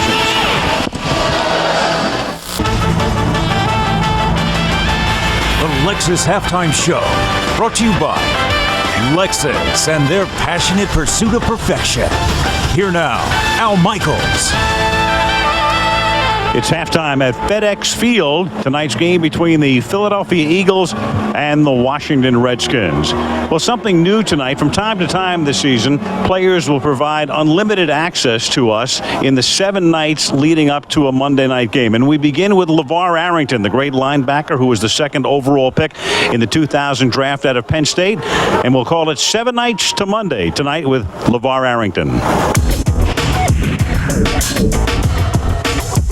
This is a fun night for the Arrington household. Pow. That's John Madden. Pow. Did you see the way he hit him? Boom. OTIS, Missouri. OTIS, he can spell. Cordell Stewart, who had his last pass intercepted, has this one picked off. Oh, goodness, Cordell. Come on, doggy. I'm from Pittsburgh. I'm a Steel City kid. I'll always be a Steel City kid. It's always Redskins first. But if I ever wanted another team to win, it'd be the Steelers. Pittsburgh guys, Western PA, we're just known as ballers. You know what I mean? Just known to put out some ballers. North Hills High School in Pittsburgh, PA. Some sad stories in this picture. He got murdered. He's in jail for life. A lot of those guys I looked at back then, some of them guys were better athletes than me.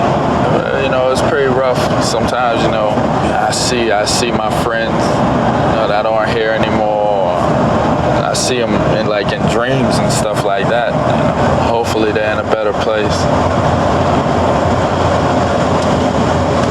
2 days off, I was back on the grind, so let's go ahead and get started.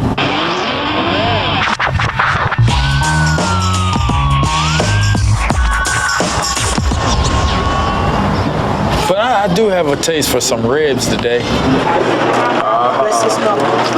put that back in there and bless the table. Go ahead. She was getting ready to bless the table. You get ready to eat. This is my chest room.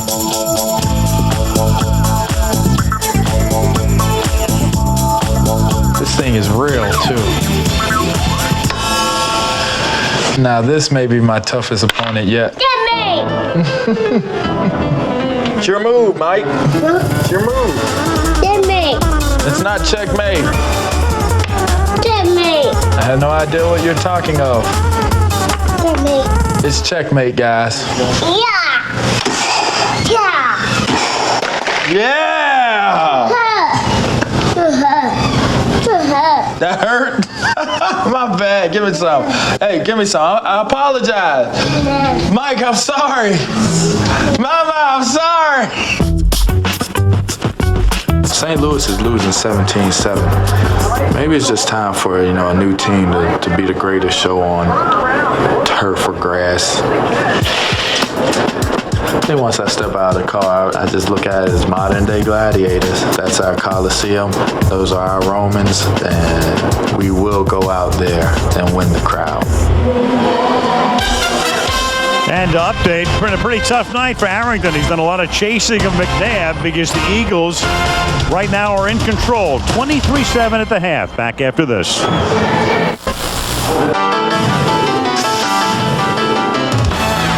A sight we've seen for the first 2 weeks of the season, seemingly on every other play, even more than that. The ball in the air, the National Football League. I mean, John, last week, Tom Brady threw 25 straight passes.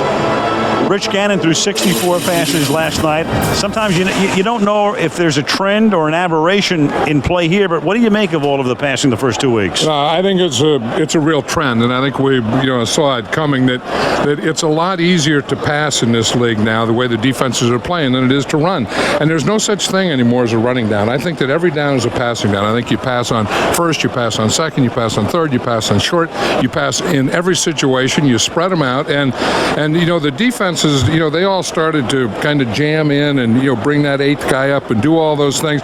They can take the run away from you. So then I think the offensive coaches started saying, if that's what we're going to do, let's spread them out and throw every down, and it's working. A lot of teams, of course, would love to copy what the Rams have done the last 3 years, but what about the Rams? We're going to see them next week. They're 0-2 right now. But, after having said that the way to play is to throw on every down and spread your guys out and do all the things, I think the Rams have to go back and run a little. I think they have to go back and, I think they got enamored with Marshall Faulk as a receiver, and I think maybe they have to go back and make him more of a running back. Well, we're going to see that next week. It's a very big game for St. Louis. They try to get on track to Tampa. Meanwhile, here's a touchdown pass from McNabb to Thomason. 23-7 at the half.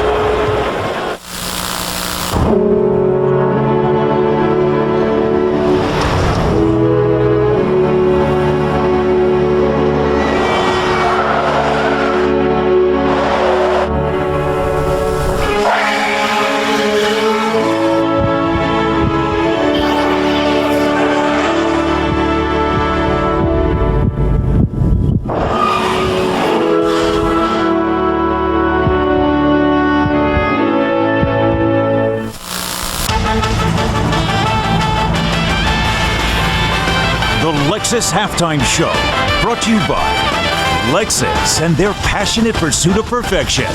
We'll be back with the second half kickoff after this from our ABC stations.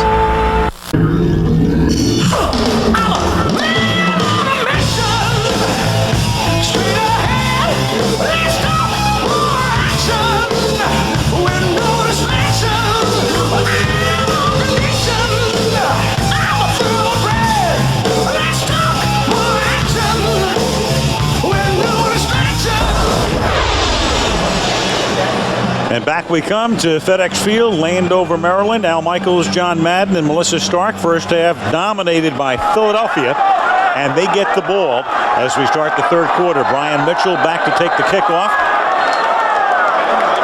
James Tuthill descended skyward. Eagles up by 16 as we wrap up week 2 of the 2002 season. To the goal line, to Mitchell.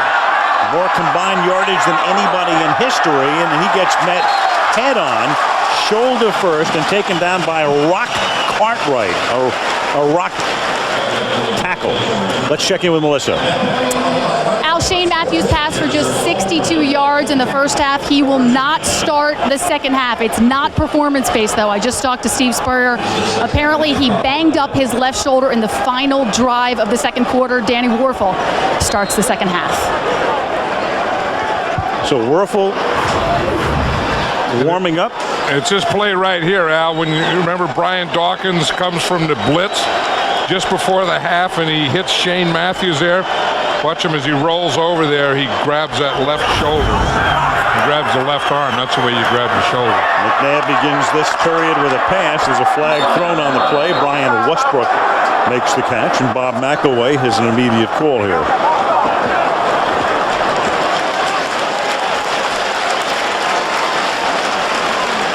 Illegal formation, offense. Number 72 was lined up on the end of the line.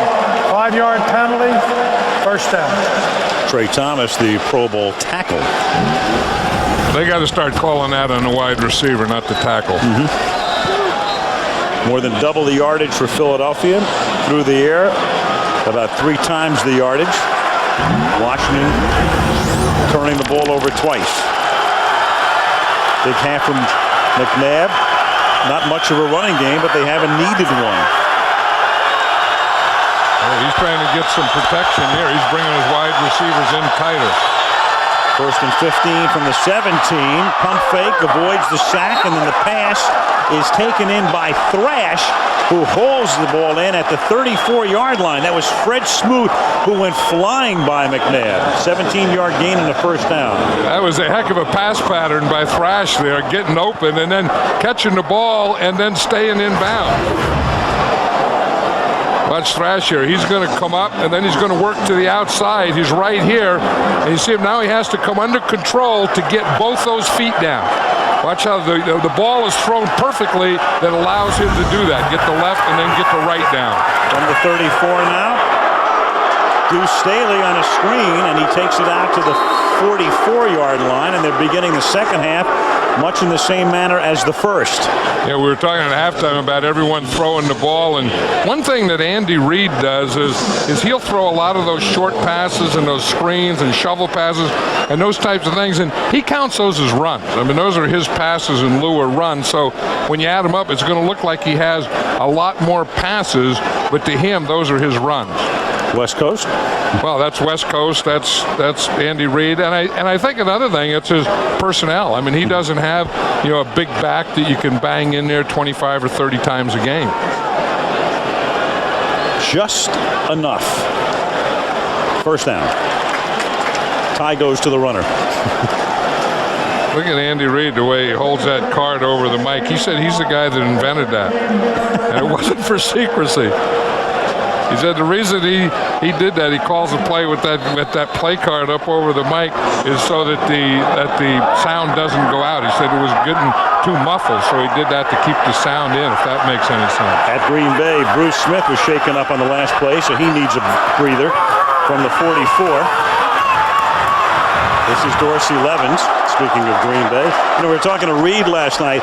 Andy and his wife Tanya have 5 children, and they were born in 5 different states. It took him about 60 seconds to come up with the states last night. Well, he missed a state. He had 5 kids in 6 states, and then he got 6 kids in 5 states, and then he had 5 kids in 4 states, and he didn't remember which state he didn't have a kid in, but I think when he finished, he finally got it all right, didn't he? He did it, and he said, well, Arizona, no. He said, I really had to concentrate on my job that year. He was an assistant one season at Northern Arizona University. But 5 kids born in 5 states. Second and 3 from the 49-yard line as McNabb throws, and it is deflected incomplete. And every time I see a coach like that, John, I think of I think of the wife calling the gas company, calling the electric company, getting the phones started, looking for the pediatrician, getting the schools all set. I'll tell you, one of the times, you talk about coaches, Mike Holmgren hired Andy Reid, and at the same time he hired Steve Mariucci. And they were there. They got into Green Bay at the same time. They were staying in a motel. In the middle of the night, there was a fire alarm, and they had to leave the room. And both Andy Reid and Steve Mariucci first met each other in the lobby of a hotel in their underwear. Third down and 3 from the 50. And that is knocked down. So McNabb has 2 of them knocked down, this time by Big Daddy Dan Wilkinson. And I think Big Daddy knocked the other one down too. I think Big Daddy knocked both of them down. And that's the old thing. Watch Big Daddy right here, Wilkinson. If you get up and you try and push, and then when he starts to throw, you just stop and you just get your hand up in the lane. And that's exactly what Wilkinson did here. See, he gets a push. He's watching McNabb all the way, and then he takes that lane away, takes that passing lane away by putting his left hand in it. Now Landeta, whose first punt was returned 90 yards by Jaquez Green. And this time, well, he could have returned that one 89, but he opts for a fair catch at the 11. There's Big Daddy at 6'5", knocking down a couple. Philadelphia up by 16. Are you ready for some football? To Tampa we go next Monday. John Gruden and the Buccaneers 1-1 after their win yesterday over the Ravens against the 0-2 Rams. Bengals-Falcons is the ESPN matchup on Sunday night. And here Danny Werfel won the Heisman 6 years ago at Florida. Takes over for the injured Matthews and sets up a screen with an immediate flag. Stephen Davis up to the 29, but when the umpire throws the flag, what do you guess the call is going to be? Yeah, it's going to be holding in the offensive line. The umpire is the guy right behind the defensive line that is just watching those offensive linemen. And as you say, when the flag comes out of that area. Holding, number 50, offense. Half the distance to the goal line, first down. Larry Moore, the center. Yep, and you're going to see the umpire. Here's the center right here, Larry Moore. You can see we got the umpire cam on him, so what we just saw there is the same thing that his head and eyes were seeing. It's that left hand right there. He started with the left hand, and then he tried to throw him by with the right so that he could get out in front of the screen. Put Corey Simon down, and now Davis tries to give them some breathing space, and does with some good, hard running, 11 yards up to the 16 for Stephen Davis. Start track for the Redskins in the first half, and it was Matthews who started and now is out. And again, averaging less than 3 yards per pass. The running game really no factor. Gardner caught 2. And I think a lot of that had to do with the Philadelphia offense. I mean, they were controlling the ball. They had the ball. Donovan McNabb played great in that first half and didn't give the Redskins a lot of chances. They spread it out on 2nd down and 4 with the empty backfield, and Werfel guns it over the middle and is lucky that one wasn't picked off by Bobby Taylor. They have a heck of a double team on Darwin Walker. He was going to hit the gap. He hit the gap, and they just lifted him right up. Here's Bobby Taylor here. Again, one of the good tight cover guys playing underneath. Now, he can do that, and he can jump or undercut a pass reception because he has help deep. But watch that double. That's a double. When you get a guy and both of his feet are on the ground, he has what you call no traction. Then you see what he tried to do with that foot that was on the ground, that wasn't on the ground. Full liftoff. 3rd down and 4. Werfel under pressure. Got him by the shirt, and down he goes amongst a trio of Eagles led by N.D. Kalu.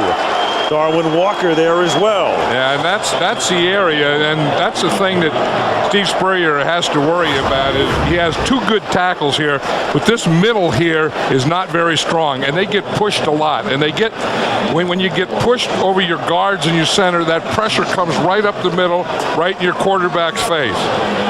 On all my years of coaching, wow, I've never done that, nor have I seen that. That looks like a cartoon. That's in slow motion, too. I can't believe that shot.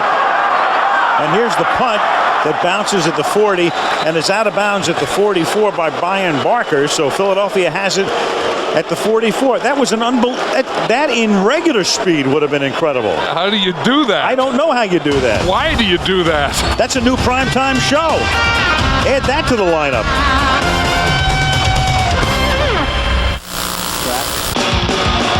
TV's hottest new drama. It's stylish, it's provocative, it's mysterious, it's daring. Premiere of Push, Nevada. Season preview tomorrow at 9 Eastern and Pacific, 8 Central and Mountain, right here on ABC. McNabb now from the 45, hitting Todd Pinkston, who picks up about 5. You were talking about Donovan McNabb and how he did it all. Here's the things that he did. One is stand back there in the pocket, throw the ball here to James Thrash, and then he runs for the touchdown. So that's one thing, stay in the pocket and run, and then run a little and throw a touchdown. So, I mean, he does it all. He can run it, he can throw it, he can run it and throw it, and you always have to account for him. Then you start accounting for him, then you leave other guys open. 2nd and 4 now from the 39-yard line. McNabb in the pocket, guns one deep, caught, touchdown, James Thrash. Flag down, back at the 50-yard line, personal foul against Washington. It's a touchdown. That was a heck of a throw by Donovan McNabb. A heck of a pattern by Thrash. Personal foul is on Champ Bailey on the corner blitz. And just watch the shot that Donovan McNabb takes here, or Champ Bailey takes on Donovan McNabb. Here's Thrash right here, and he was in the slot, and he just runs straight down the middle. That's a matchup that they're looking for. You get your wide receiver on their strong safety, and that's David Terrell, and he just runs right by him. That's the second big play that James Thrash has had today in the slot. Akers now for the point after. And McNabb with his second TD pass of the night. An exasperating evening thus far for Steve Spurrier. Philadelphia on top 30-7.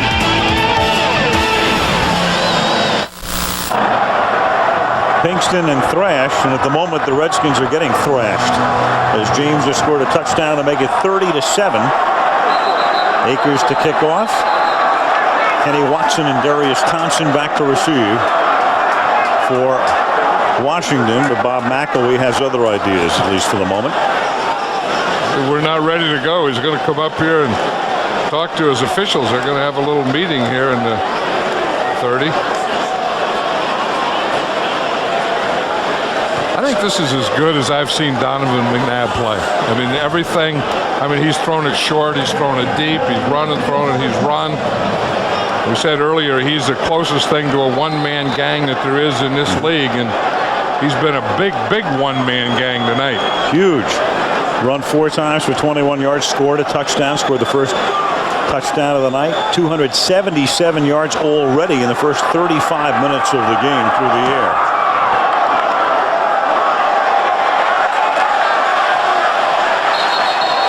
And Kenny Watson takes that in the end zone. Of course, they had the benefit of kicking off from near midfield because of the personal foul on the touchdown play. Yeah, you wonder how David Terrell got man-to-man on James Thrash. Here's Terrell right here, and you see here's Champ Bailey, who would normally cover Thrash, and because he blitzes, then that puts the safety or Terrell on James Thrash. You see, there goes Bailey. Now Terrell has to come right back here, and he's not a cover guy. He doesn't have the speed, and James Thrash really didn't put any moves or anything. He just ran right by him. That was one that Donovan McNabb read perfectly. As you say, the matchup you want, the matchup you dream about, the matchup you have to manifest, and they do. And then it's caught on a slant here by Gardner, and that's a 16-yard gain as he's taken down by Blaine Bishop.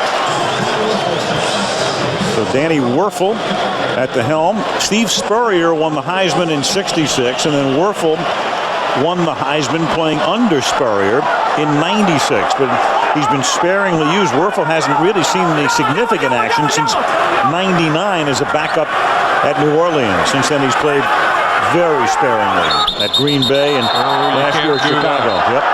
You know what they did? See what they did is they got up there and they set and then they got up. 76 offense. Yeah, I don't know what. First down. I don't know what the heck they were thinking. It was like the whole right side of the line got down, then they all started to stand up, like they were in the huddle or something. Like the old Dallas move.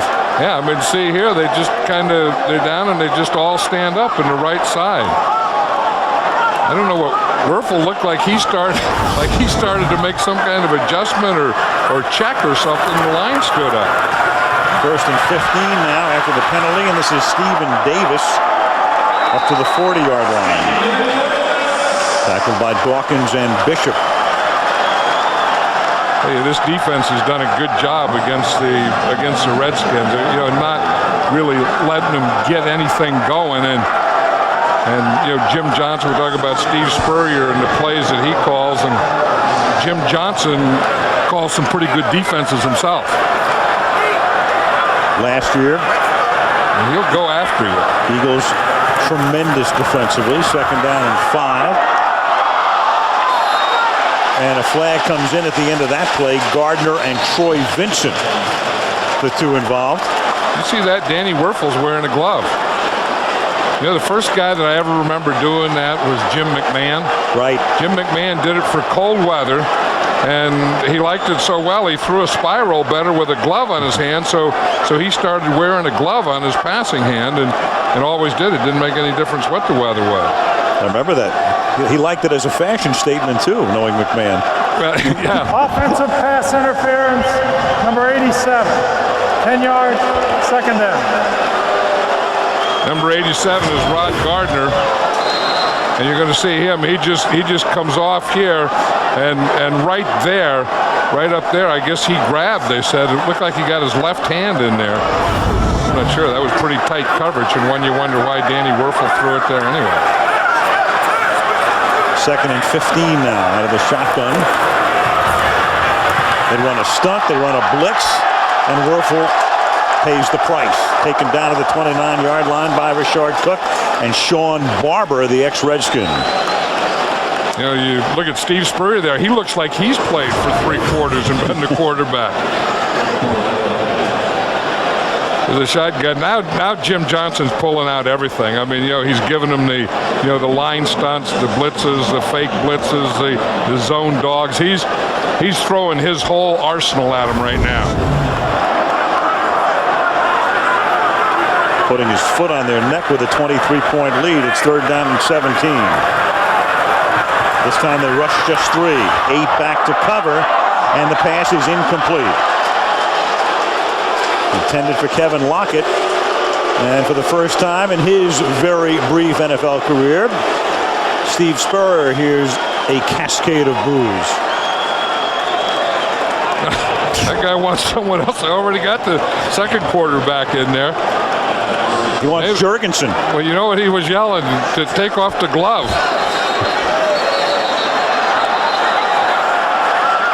Fourth and 17, and the cheerleaders thinking that there was a timeout. The cheerleaders thought it was change of possession. That happens after the punt. It looks like the Redskin team and the Redskin cheerleaders aren't in a lot of focus tonight. No, nobody's in sync right now. This is Barker to the 34-yard line, and Brian Mitchell will bring it back to the 40-yard line. 7:50 remaining in the third here in our nation's capital, but the night belongs to the city of the Liberty Bell at the current time. 30-7 Philly.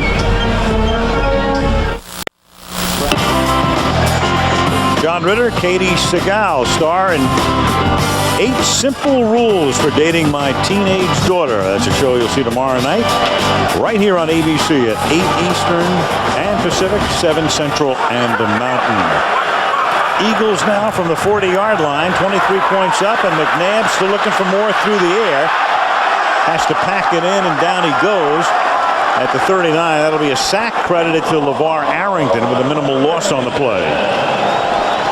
Yeah, And that was the thing we talked about. LeVar Arrington is going to do more. If you see him, he's a linebacker, but then on pass rush situation, he gets down in a three-point stance. Now we're talking to him yesterday about Big John Runyon. He said John Runyon's a bully. He said, I have to use my speed because there's no way that I can get in a strength contest with him. That time he lost the strength contest, but then you see him, he kind of came back and still got there after he lost the strength. 2nd and 11. Andy Reid pinned last week's loss on himself, saying I got too conservative. So with a 23-point lead, he comes out and throws 2 passes here, and Staley to the 46.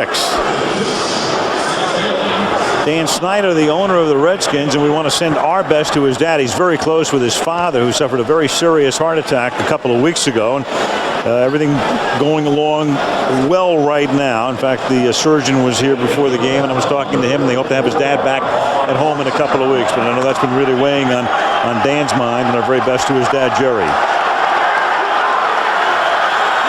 3rd down and 4 from the 46-yard line with 6.5 to go.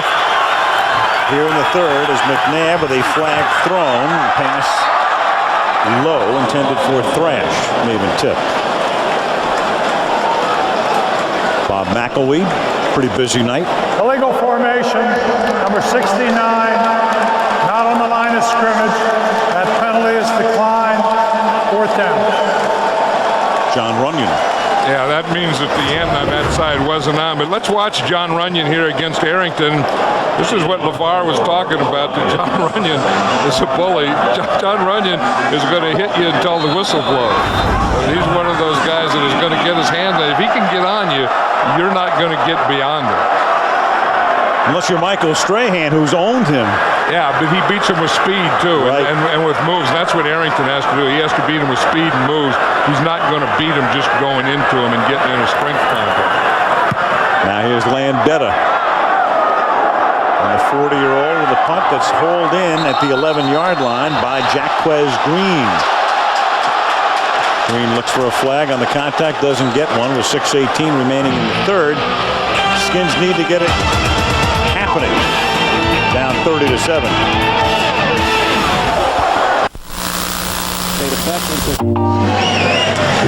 Monday Night Football is being brought to you by Budweiser, delivering beer at its best with crisp, clean, and refreshing taste, known only to the king of beers. Verizon Wireless, we never stop working for you. Disney and Pixar's animated smash hit Monsters, Inc. available on DVD and video tomorrow. And Nissan and your Nissan dealer. Well, the Philly fans having a lot of fun tonight as they came down from Philadelphia, most of them on the train. And Danny Werfel gets taken down by Hugh Douglas at the 2-yard line. The Philly fans are going Hugh, and the Washington fans are going boo. Yeah, and Chris Samuels and Hugh Douglas have been having a great matchup over there all night. And I watch Hugh Douglas here, one of the few guys that gets down in a 4-point stance, gets both hands down. That time he came on a stunt. Samuels didn't have him. See, you have to pass him off to the inside. Samuels takes the outside guy. Former Jet, Central State, Ohio. He's a good player. 2nd and 17. They have to go to the ground to pick up some more breathing space, and that's Stephen Davis up to the 10-yard line, tackled by Sheldon Brown, one of 3 rookie defensive backs drafted in the first 2 rounds by the Eagles. You know, that's an old NFL thing. You know, after a guy gets a sack, then you come in and you run a draw on him. So you get him up the field, and then you just run by him in the inside. You see, that's the thing that they'll always do. It always be if someone gets a sack, then you come back and you run a draw right at him or a screen to his side. 3rd down and 10 against the 4-man rush. Here's a screen. This is Davis, and he can only get it up to the 17-yard line, so they're forced to punt from deep in their own territory with 5 minutes to play in the 3rd. And the Redskins did both of those things that old-time NFLers, play callers always did. A guy gets you on a sack, and you run a draw on a screen. They run a draw, and then they follow it by a screen. Shane Matthews played the entire first half, and then came out for Werfel here in the second half. There were his numbers on the night. And he got that hit by Brian Dawkins. Dawkins came on a safety blitz just before halftime and really gave him a knock. Brian Mitchell back to receive the blocker kick, runs into his own man, but remains upright. Gets into Washington territory, and the one-time Redskin takes it to the 45 with 4:23 left in the third. And let's check in with Melissa on the field. Al, of course, Washington, D.C., one of the cities directly affected by last year's terrorist attacks on September 11th. In an effort to help out, Redskins running back Stephen Davis has created a program he calls Rushing for Remembrance. He invites the family members of Pentagon victims to every home game as his personal guests. He gives them jerseys and meets up with them after the game. And corporate sponsors donate money for every yard he rushes. Last week, Davis raised over $10,000. That money goes directly into a scholarship fund, Al, for the surviving children. Very possibly before Stephen's done, he will wind up as the Redskins' all-time leading rusher. Deuce Staley breaks a tackle and then picks up two. Got out of the grasp of LeVar Arrington. LeVar Arrington's upset about that. He was coming the pressure. Now you have to do that. I mean, you get in this position with the score 30-7, and you have to pressure. You have to get in the backfield. You can't let him get started. You have to make something happen back there. You have to go for the ball. You have to do those things to try and create a turnover. And the first part of it he did properly by getting penetration. The second part, he didn't make the tackle, nor did anyone go for the ball. Second down and 9 from the 44-yard line. And this is Dorsey Levens picking up a couple.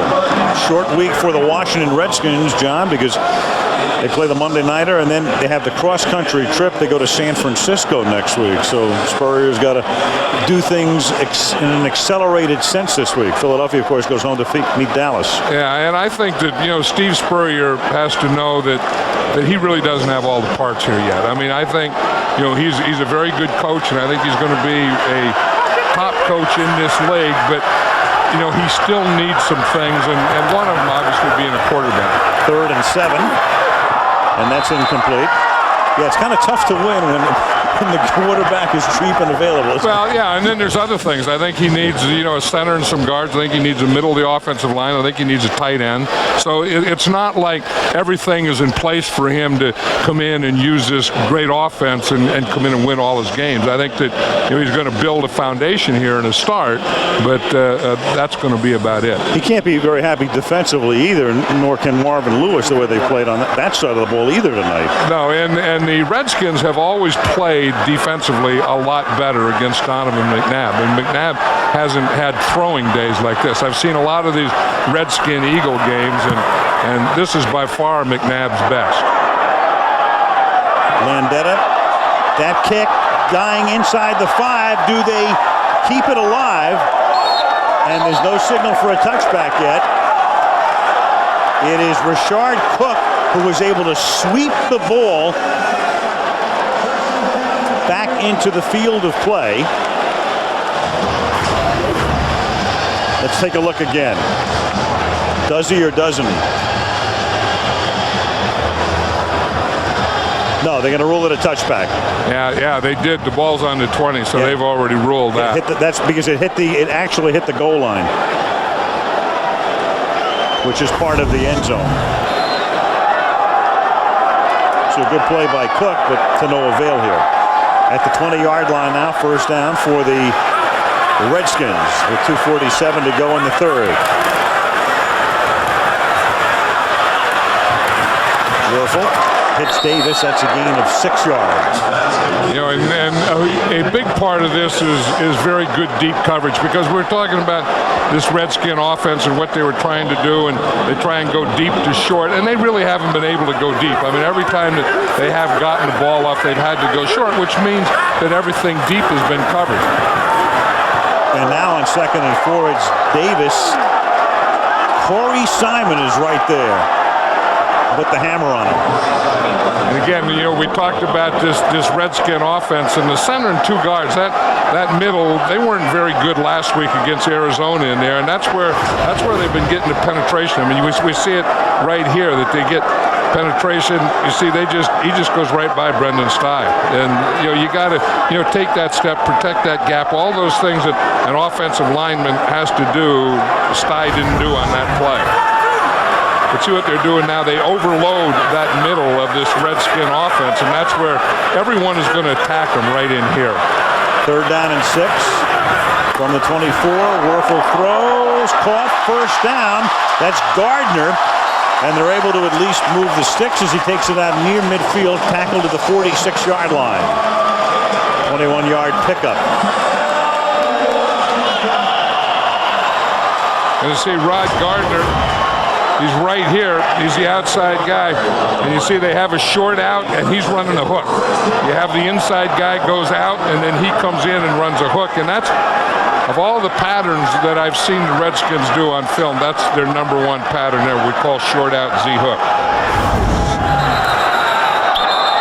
Flag before the snap.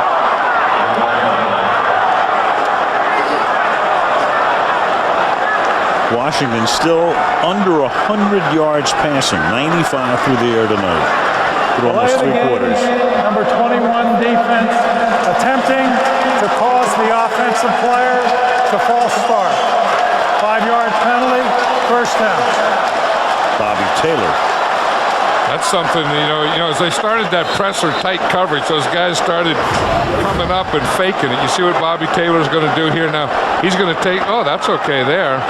Oh, no. There's nothing wrong there. Usually they call that when they take a step up, like they're going to go across the line or do go across the line. He was just bailing out. There's nothing wrong with that. First down and 5 from the 50. Werfel throwing into double coverage, and when you throw into double coverage, very often you have an interception. Brian Dawkins. Yep, and that's when you force it. I mean, you want to be a deep passing team, and as I said, the Eagles have been taking that away all night. And so then you go and you just force one, and this is what happens. Bobby Taylor has him short. You see Rod Gardner, you see number 20 here is coming over the top. That's Brian Dawkins, and he just throws the ball right to Dawkins. If you look, here's what they're trying to do. If we just look at this, they're trying to get a deep pattern here and a deep pattern here, and then 2 underneath. You see, this is what they have: a post up on top, and then they have a corner. A post here and a corner here, and then they're going to have 2 short guys here. So what they're trying to do is get the ball deep, and in that one there was no way. Deuce Staley now, and they'll start to chew up the clock as he takes it up to the 14-yard line. And they don't have to run another play before they change ends of the field here.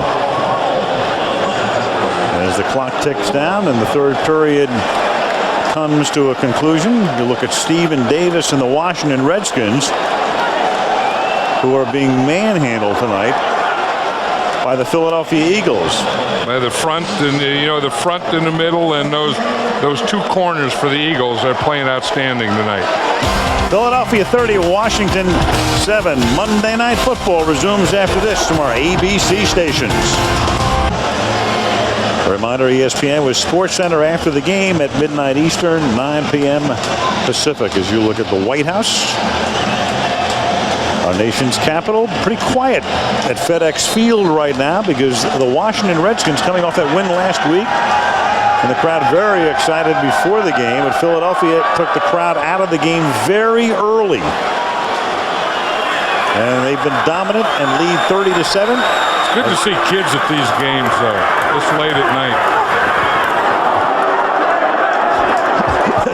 Assuming they wind up in school at the right time tomorrow. Nah, they don't have to go tomorrow. Right? No, it's a football game. It's happening. It's Monday night. It was like a holiday. They go to the game. They don't have to go to school the next day.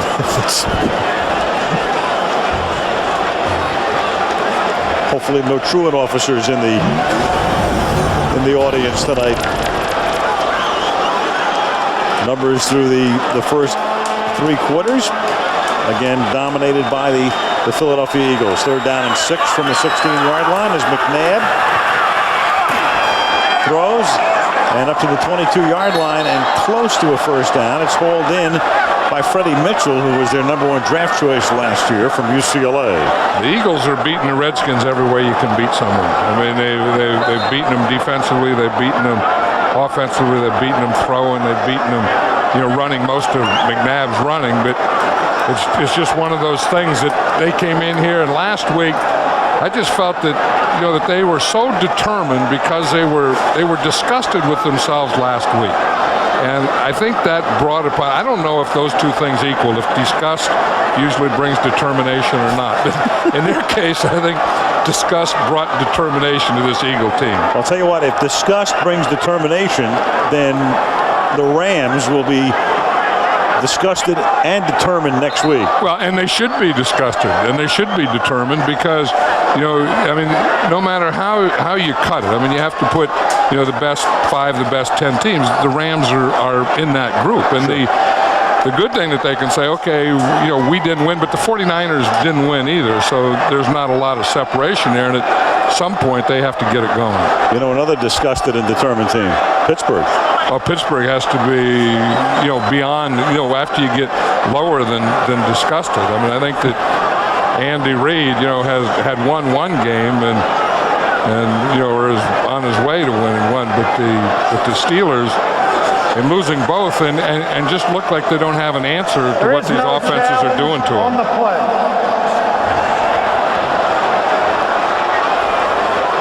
Maybe the buzzer went off. I don't know. They might have wanted to challenge initially the spot for the first down, but that wasn't the case. Well, Steve Spurrier has trouble with his buttons. I know that Shane Matthews was saying sometime he'll keep the button down. You'll hear all the background. Sometimes he forgets to push it, and he's calling in there because calling plays is not new for Steve Spurrier. I mean, he's been doing that all the way back to when he was a quarterback, but calling them live to a quarterback in his headset is new. Here's Staley.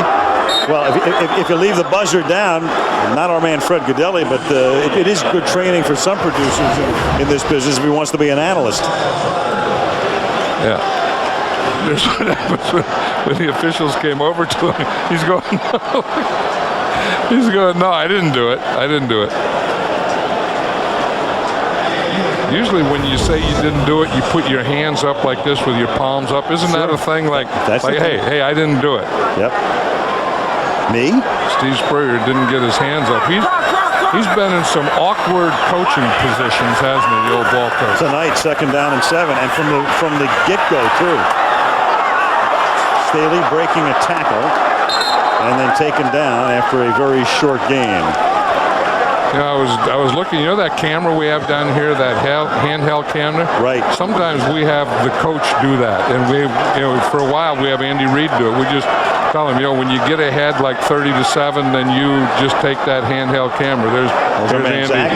There's Andy right there doing it. I was looking down at Zach, and he looked just like Andy. I thought, that's Andy Reid. Tell you what, on a night like tonight, Big Zach can lose about 15 pounds. Put that cap on Zach, and I'll guarantee he looks like Andy Reid.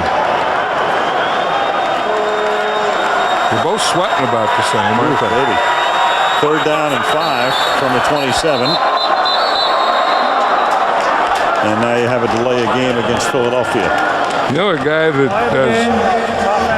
5 yards, 3rd down. Andy's sweating out his eyes. The other guy that's playing pretty well is old Hank Fraley in there. The center. He's. I mean, there's great bodies and there's good bodies and there's average bodies, and then every once in a while you come across a bad body. Hank Fraley is a good player, an old center in there with a real bad body. They list him about 6'2", 300 pounds, but he's jiggles. McNabb running for the first down. I guess there's nothing wrong with that hand or arm or shoulder or whatever we thought maybe in the first half. And the thing about McNabb, and it was the same thing, Michael Vick has and Steve Young had, is not only can they run, but they can run fast. You can say, we're going to spy him, we're going to keep him contained. Everyone wants to keep him contained. Look, they have him contained, but when he takes off here, he's faster than you are. And he just outruns guys. And that's the thing. I mean, you could say, contain, stay in his face, stay in front of him, do all those things. But then when he starts to run, you got to catch him. He looks like a running back when he takes off from the 37-yard line. Here's Dorsey Levens up to the 44. I mean, how many running back or quarterbacks can you say actually look like real running backs when they took off? Yeah, no, and he does. And there were times, when Steve Young used to look like a real running back. There were times when they thought of moving Steve Young to running back. McNabb was a basketball player, though. Remember when he was at Syracuse? He was on the basketball team. Tremendous athlete. And he's made that group turn into a bunch of bummed-out hogs at this point. 2nd down and 3 as Deuce Staley picks up the 1st down, and now with some clock-eating runs, the Eagles pick up another 1st down. We go to Tampa next week, down to Florida week 3, and the Monday night game, the Rams against the Buccaneers, who played on Monday night the last couple of seasons, and the games have just been phenomenal. Especially that classic 2 years ago in Tampa at the end of the season. Those two teams having at it in a very big game for the Rams, who come in 0-2.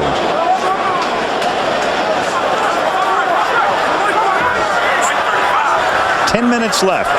Philadelphia leading by 23. Levens again breaking tackles, going through the entire defense. Touchdown. Oh, did he make a move on LeVar Arrington? We talk about penetration. You have to. Arrington got in the backfield. He was untouched. Dorsey Levens put a spinner move on him, and then there was no one to the goal line. But I tell you, the move that he makes to get this play started, watch this. Here's Dorsey Levens here. Now here comes Arrington. Watch that right there. That spinner move right there. Then after he came out of the spin, then he just ran right through everyone. I said from the onset that the Eagles just looked too fast for this Redskin defense, and I think it was true early in the first quarter. I think it's still true as we get into this fourth. It's probably more true now in the fourth quarter. 47-yard run for Levens as Akers gets set for the extra point. And a lot like last week when New England routed Pittsburgh, Philadelphia is routing Washington.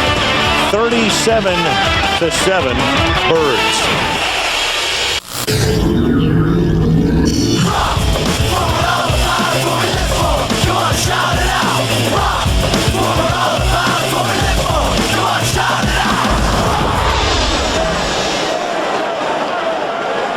The Philadelphia Eagles, before a thinned out crowd with 9:52 left in the fourth. David Akers has had a lot of exercise for that left leg tonight. Another kickoff, this one fielded by Kenny Watson at the goal line. Back up to the 21-yard line. So the Eagles and Andy Reid trying to square their market 1-1 as they get ready to go home and face the Dallas Cowboys next Sunday.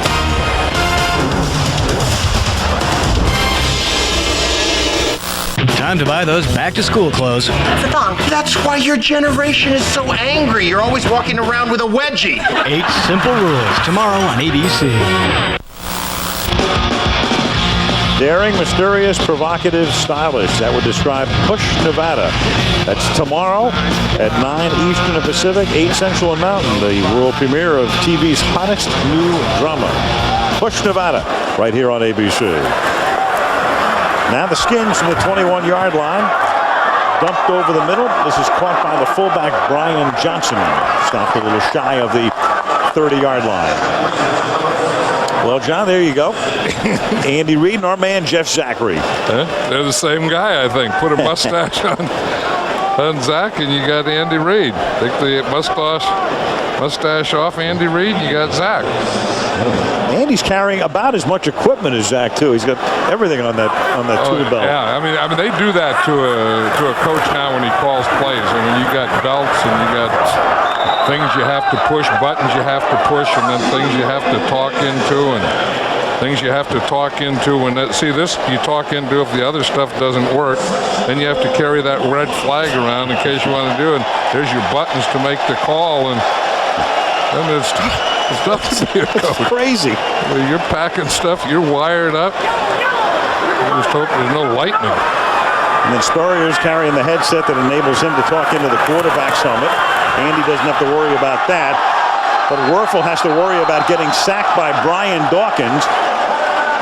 And since he was in the pocket.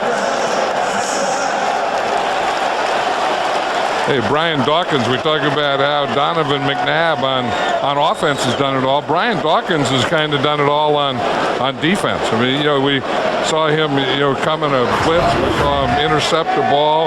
We see him right here. He's going to come up, and he fakes, and he waits until they pick up the first blitzer, and then he comes on a delayed blitz.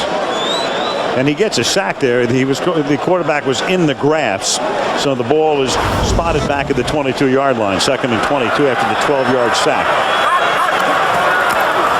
Little shovel pass. And that doesn't fool the defense as Corey Simon takes care of Kenny Watson. Yeah.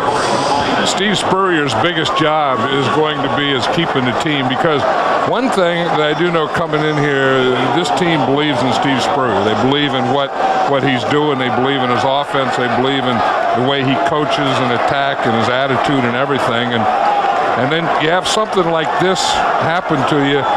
Now you have to keep that belief. You can't let believe when you win and then not believe when something like this happens to you. 3rd and 23. The only Washington score tonight on a Jacquez Green punt return. And now Watson up to the 36, but they're still about 6 yards shy of the first down.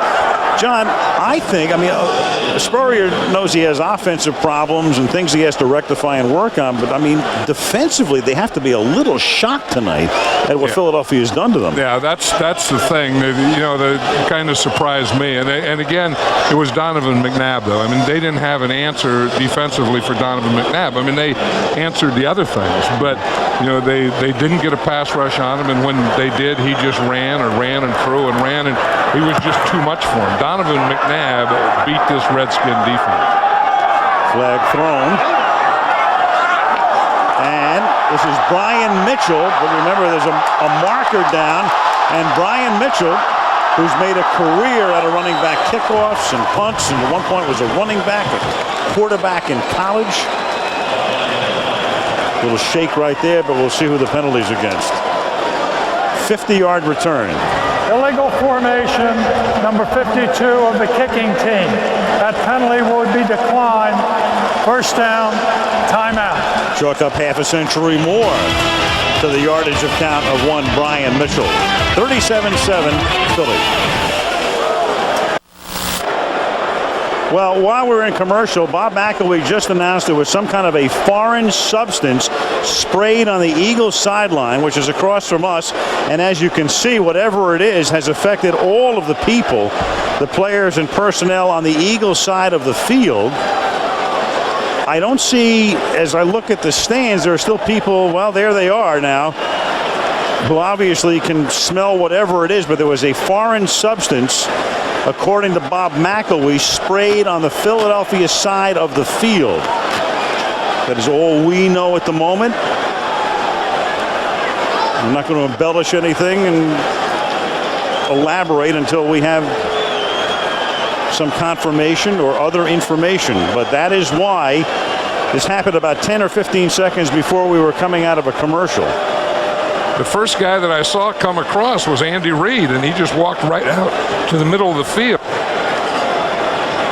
And then the whole team followed him, and they just started walking off, and now all the Eagle players are over here on the Redskins sideline. Well, whatever it is, since the Redskins have not been affected by it, is limited to the area around the Eagle bench. Well, all the cameras are out there, and Andy Reid's in the middle of it. He still has his headset on. And there's all kinds of cameras and cameramen and camera people and sound and everything out there around Andy. Melissa, what do you know from down there? Well, Al, all you could see was Andy Reid running out onto the field and all the players following him, players covering up their mouths, coughing. I just talked to a couple players. They said they're just coughing. And what I feel personally is you feel almost like fire in your chest and your lungs right now. Apparently somebody sprayed something right behind the Eagles bench. Well, of course, in the post 9/11 environment, you don't even want to begin to speculate what this might or might not be about. But well, you can see now, Al, that they're starting to walk back. You see Eagle players walking back over their sideline. No idea whether this is a bad prank or something much more serious than that, but clearly something that affected everybody within, I guess, a radius of, I would estimate, maybe 50 yards. Whatever it is, Andy Reid took control of it and brought his whole team off into the middle of the field, and now it looks like he's signaling his whole team to go back. And now they're coming back this way again. They started to go back to their bench, the Eagles did, and then they stopped, and then they came back to the middle of the field again led by Andy Reid coming this way.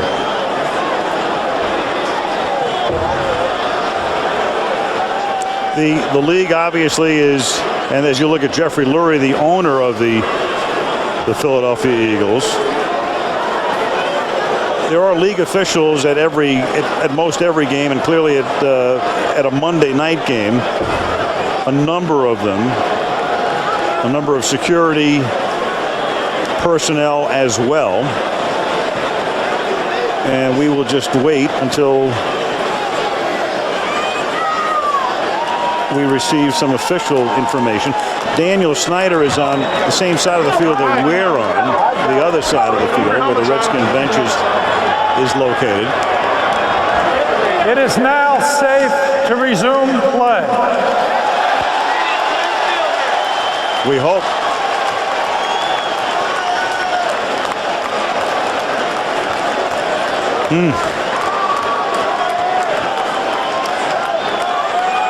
And we'll tell you what we know from the league officials, and we should have that information very shortly.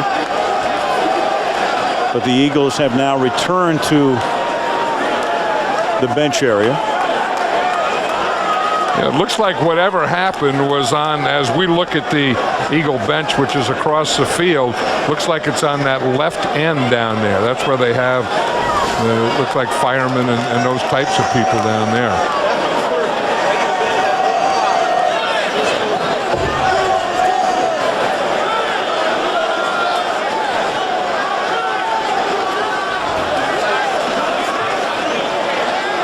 The league at the moment telling us that they don't really know what has happened.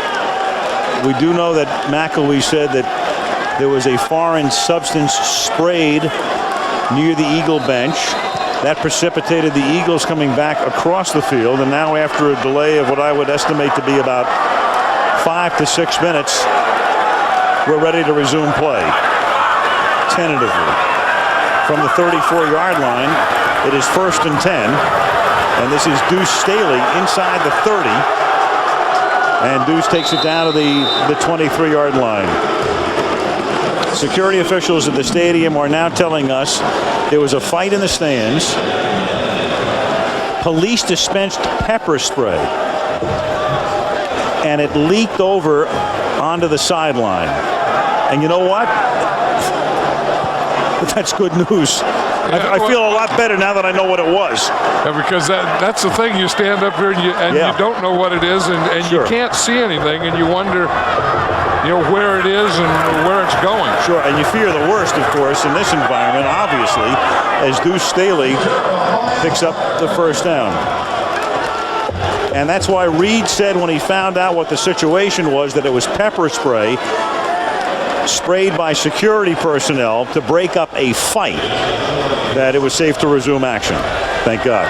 And then Andy Reid agreed and said, okay, it's safe, and then we'll continue to play, because Andy Reid did take everything in his own hands. I mean, he, when the situation arose, he took over and took his team off, and then finally said it's okay to play. 1st and 10 now from the 21-yard line. As Deuce Staley picks up a couple to the 19. We talked about being concerned about this Redskin defense. I think now we're just seeing a Redskin defense that's worn down. I mean, they've been out there and they're just worn down and beaten down and everything. But I still think that they have a problem with speed. And you could just see when McNabb would run, they just couldn't catch him. And they have, and they have good corners, but they need a little more speed in that, in that front 4, maybe front 5 or 6. 2nd down and 8 now from the 19-yard line. Deuce again. Heavy workload for him as they run out the clock, and he's tackled by LeVar Arrington. Well, Trotter was really looking forward to tonight's game. Of course, Jeremiah went to the Pro Bowl last year, and then because of a contract dispute. In fact, Andy Reid was telling us, Jeremiah just had an inflated opinion of his value, and they couldn't come close to reaching an agreement. They made him the franchise player, meaning he would have gotten a certain amount of money had they enforced that, and then they said, forget about it. If he doesn't want to be here, we'll take that tag off of him and let him go. Yeah, and it was Jeremiah Trotter thought he had one value, and Andy Reid thought he had another value. And in today's football and the salary cap and the way that's the way things go, and there's no hard feelings on either side. I mean, there's some competitive feelings, but Trotter was saying how fired up he was going to be tonight and try and keep it under control and everything. But they didn't have an answer. They didn't have an answer for this Eagle offense. They didn't have an answer for Donovan McNabb playing like he played tonight.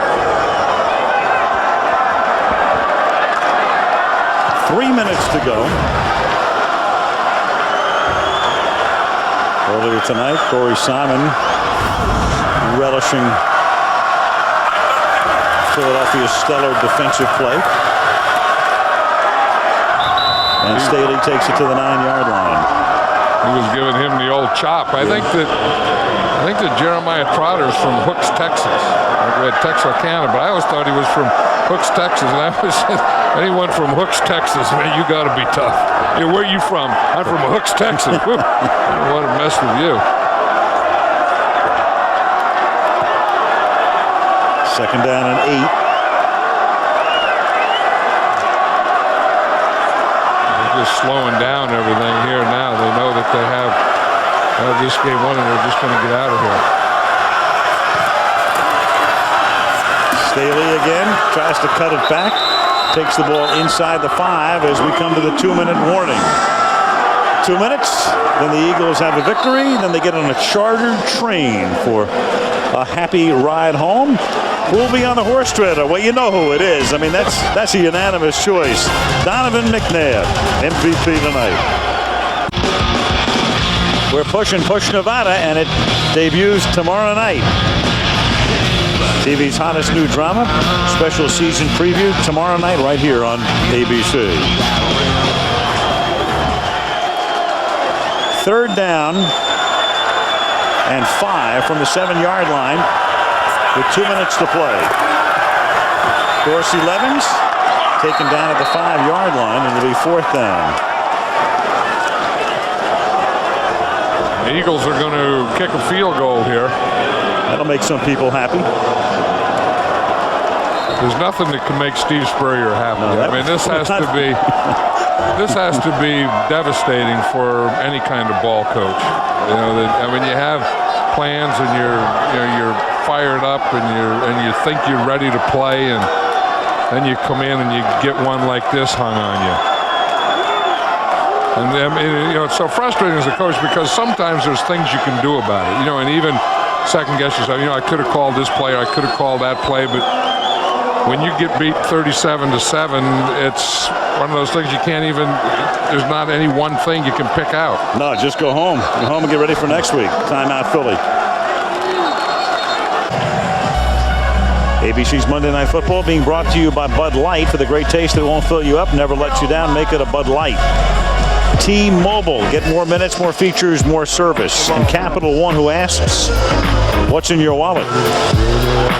You know, if they kick a field goal here, John, it's almost as if, Spurrier is known for rubbing it in. And that would be a rub-in field goal here. They had sent Akers out, and then they call the timeout, and now they'll just run a play. Yeah, but what if they run the play and they run it in and it's a touchdown? Then well, it'll make some people happy, as I say, and some people pretty sad. That's a rub-in run. Well, it's not going to be, though. Won't happen. They don't take it over the top, is what it amounts to. Bruce Smith makes the tackle. John Madden's take on the Rams and John Gruden at ESPN.com. You can log on. NFL.com, Andy Reid's weekly diary. Some happy notations, I'm sure. And for Steve Spurrier, short week. It's on to San Francisco, where they'll meet the 49ers next Sunday. And that's where Steve Spurrier played. We said he was a quarterback in the National Football League. Yep. Played 9 years with the 49ers, 1 year with the Tampa Bay Buccaneers. And there's our horse trailman, our MVP of the game. And we got two of them. You hate to go that way all the time, just picking a quarterback. But last week, that's what it was Tom Brady. And tonight, it couldn't be anyone other than Donovan McNabb. Oh, tremendous. And especially considering we had that package, and you saw he was clearly having a problem with his hand or wrist or shoulder. In the meantime, he winds up with 292 passing yards, and they kept the ball on the ground almost the entire fourth quarter. He ran for a touchdown. He had a certain looseness tonight, he came in and then that became confidence, and anything that he did, he was going to be successful. So the Eagles win a game, a very important early season game. So they start on the road, which means they have 8 games now at home and only 6 on the road. The reverse now for the Redskins, who are 1-1 after 2 home games. And now the Eagles go home feeling a lot better about themselves. Their fans feeling a lot better about the team. And they'll meet Dallas and Houston the next 2 weeks. And just looking at Andy Reid there at the end of the game, he's feeling a lot better than he was last night. Last night, he was still feeling that Tennessee game, and that brought upon a determination that I think really carried through to this whole team. Yeah. Game over. Eagles win at 37-7. Back to wrap it after this. Only question remaining tonight is what were the security personnel doing spraying pepper spray in the crowd? But at least that turned out a lot better than it originally looked. It turned out fantastically well tonight for the Philadelphia Eagles, who win 37-7. Let's go to Melissa with Donovan McNabb. All right, Al, well, just to start with that pepper spray incident, a very bizarre, freaky incident, midway through the fourth quarter. How did it affect you? Well, whenever you see your teammates coming out on the field and, pretty much grabbing their throats or covering their nose, it's a tough situation, and I've never been a part of anything like that. So it's a first for me. It's probably a first for Monday night. So hopefully it doesn't happen again. There were many shots of you that we had during the game grabbing your right hand or your wrist. What was the deal? That's the second time somebody's asked me that. There's nothing wrong with me. Nothing wrong with my wrist. At times, you kind of get in the stands where you catch your breath. That could have been it, but nothing's wrong. Everything's fine.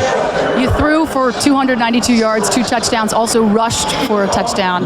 What was the key to picking apart this Redskins defense? Well, we knew that we can come out and just establish a tempo early, and we tried to attack by passing the ball and moving the ball downfield, and then we opened up some lanes to run. And I think that's very important for us to have a balanced attack.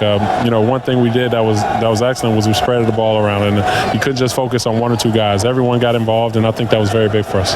Congratulations, Donovan. Thank you. Al, Donovan told us yesterday that he thought this one was going to come down to the wire. I think even he was surprised. Yeah, that wire came at the end of the first quarter. He was phenomenal tonight. Final score, Philadelphia 37, Washington 7. Next week to Tampa, the Bucs hosting the Rams. Now stay tuned for your late local news.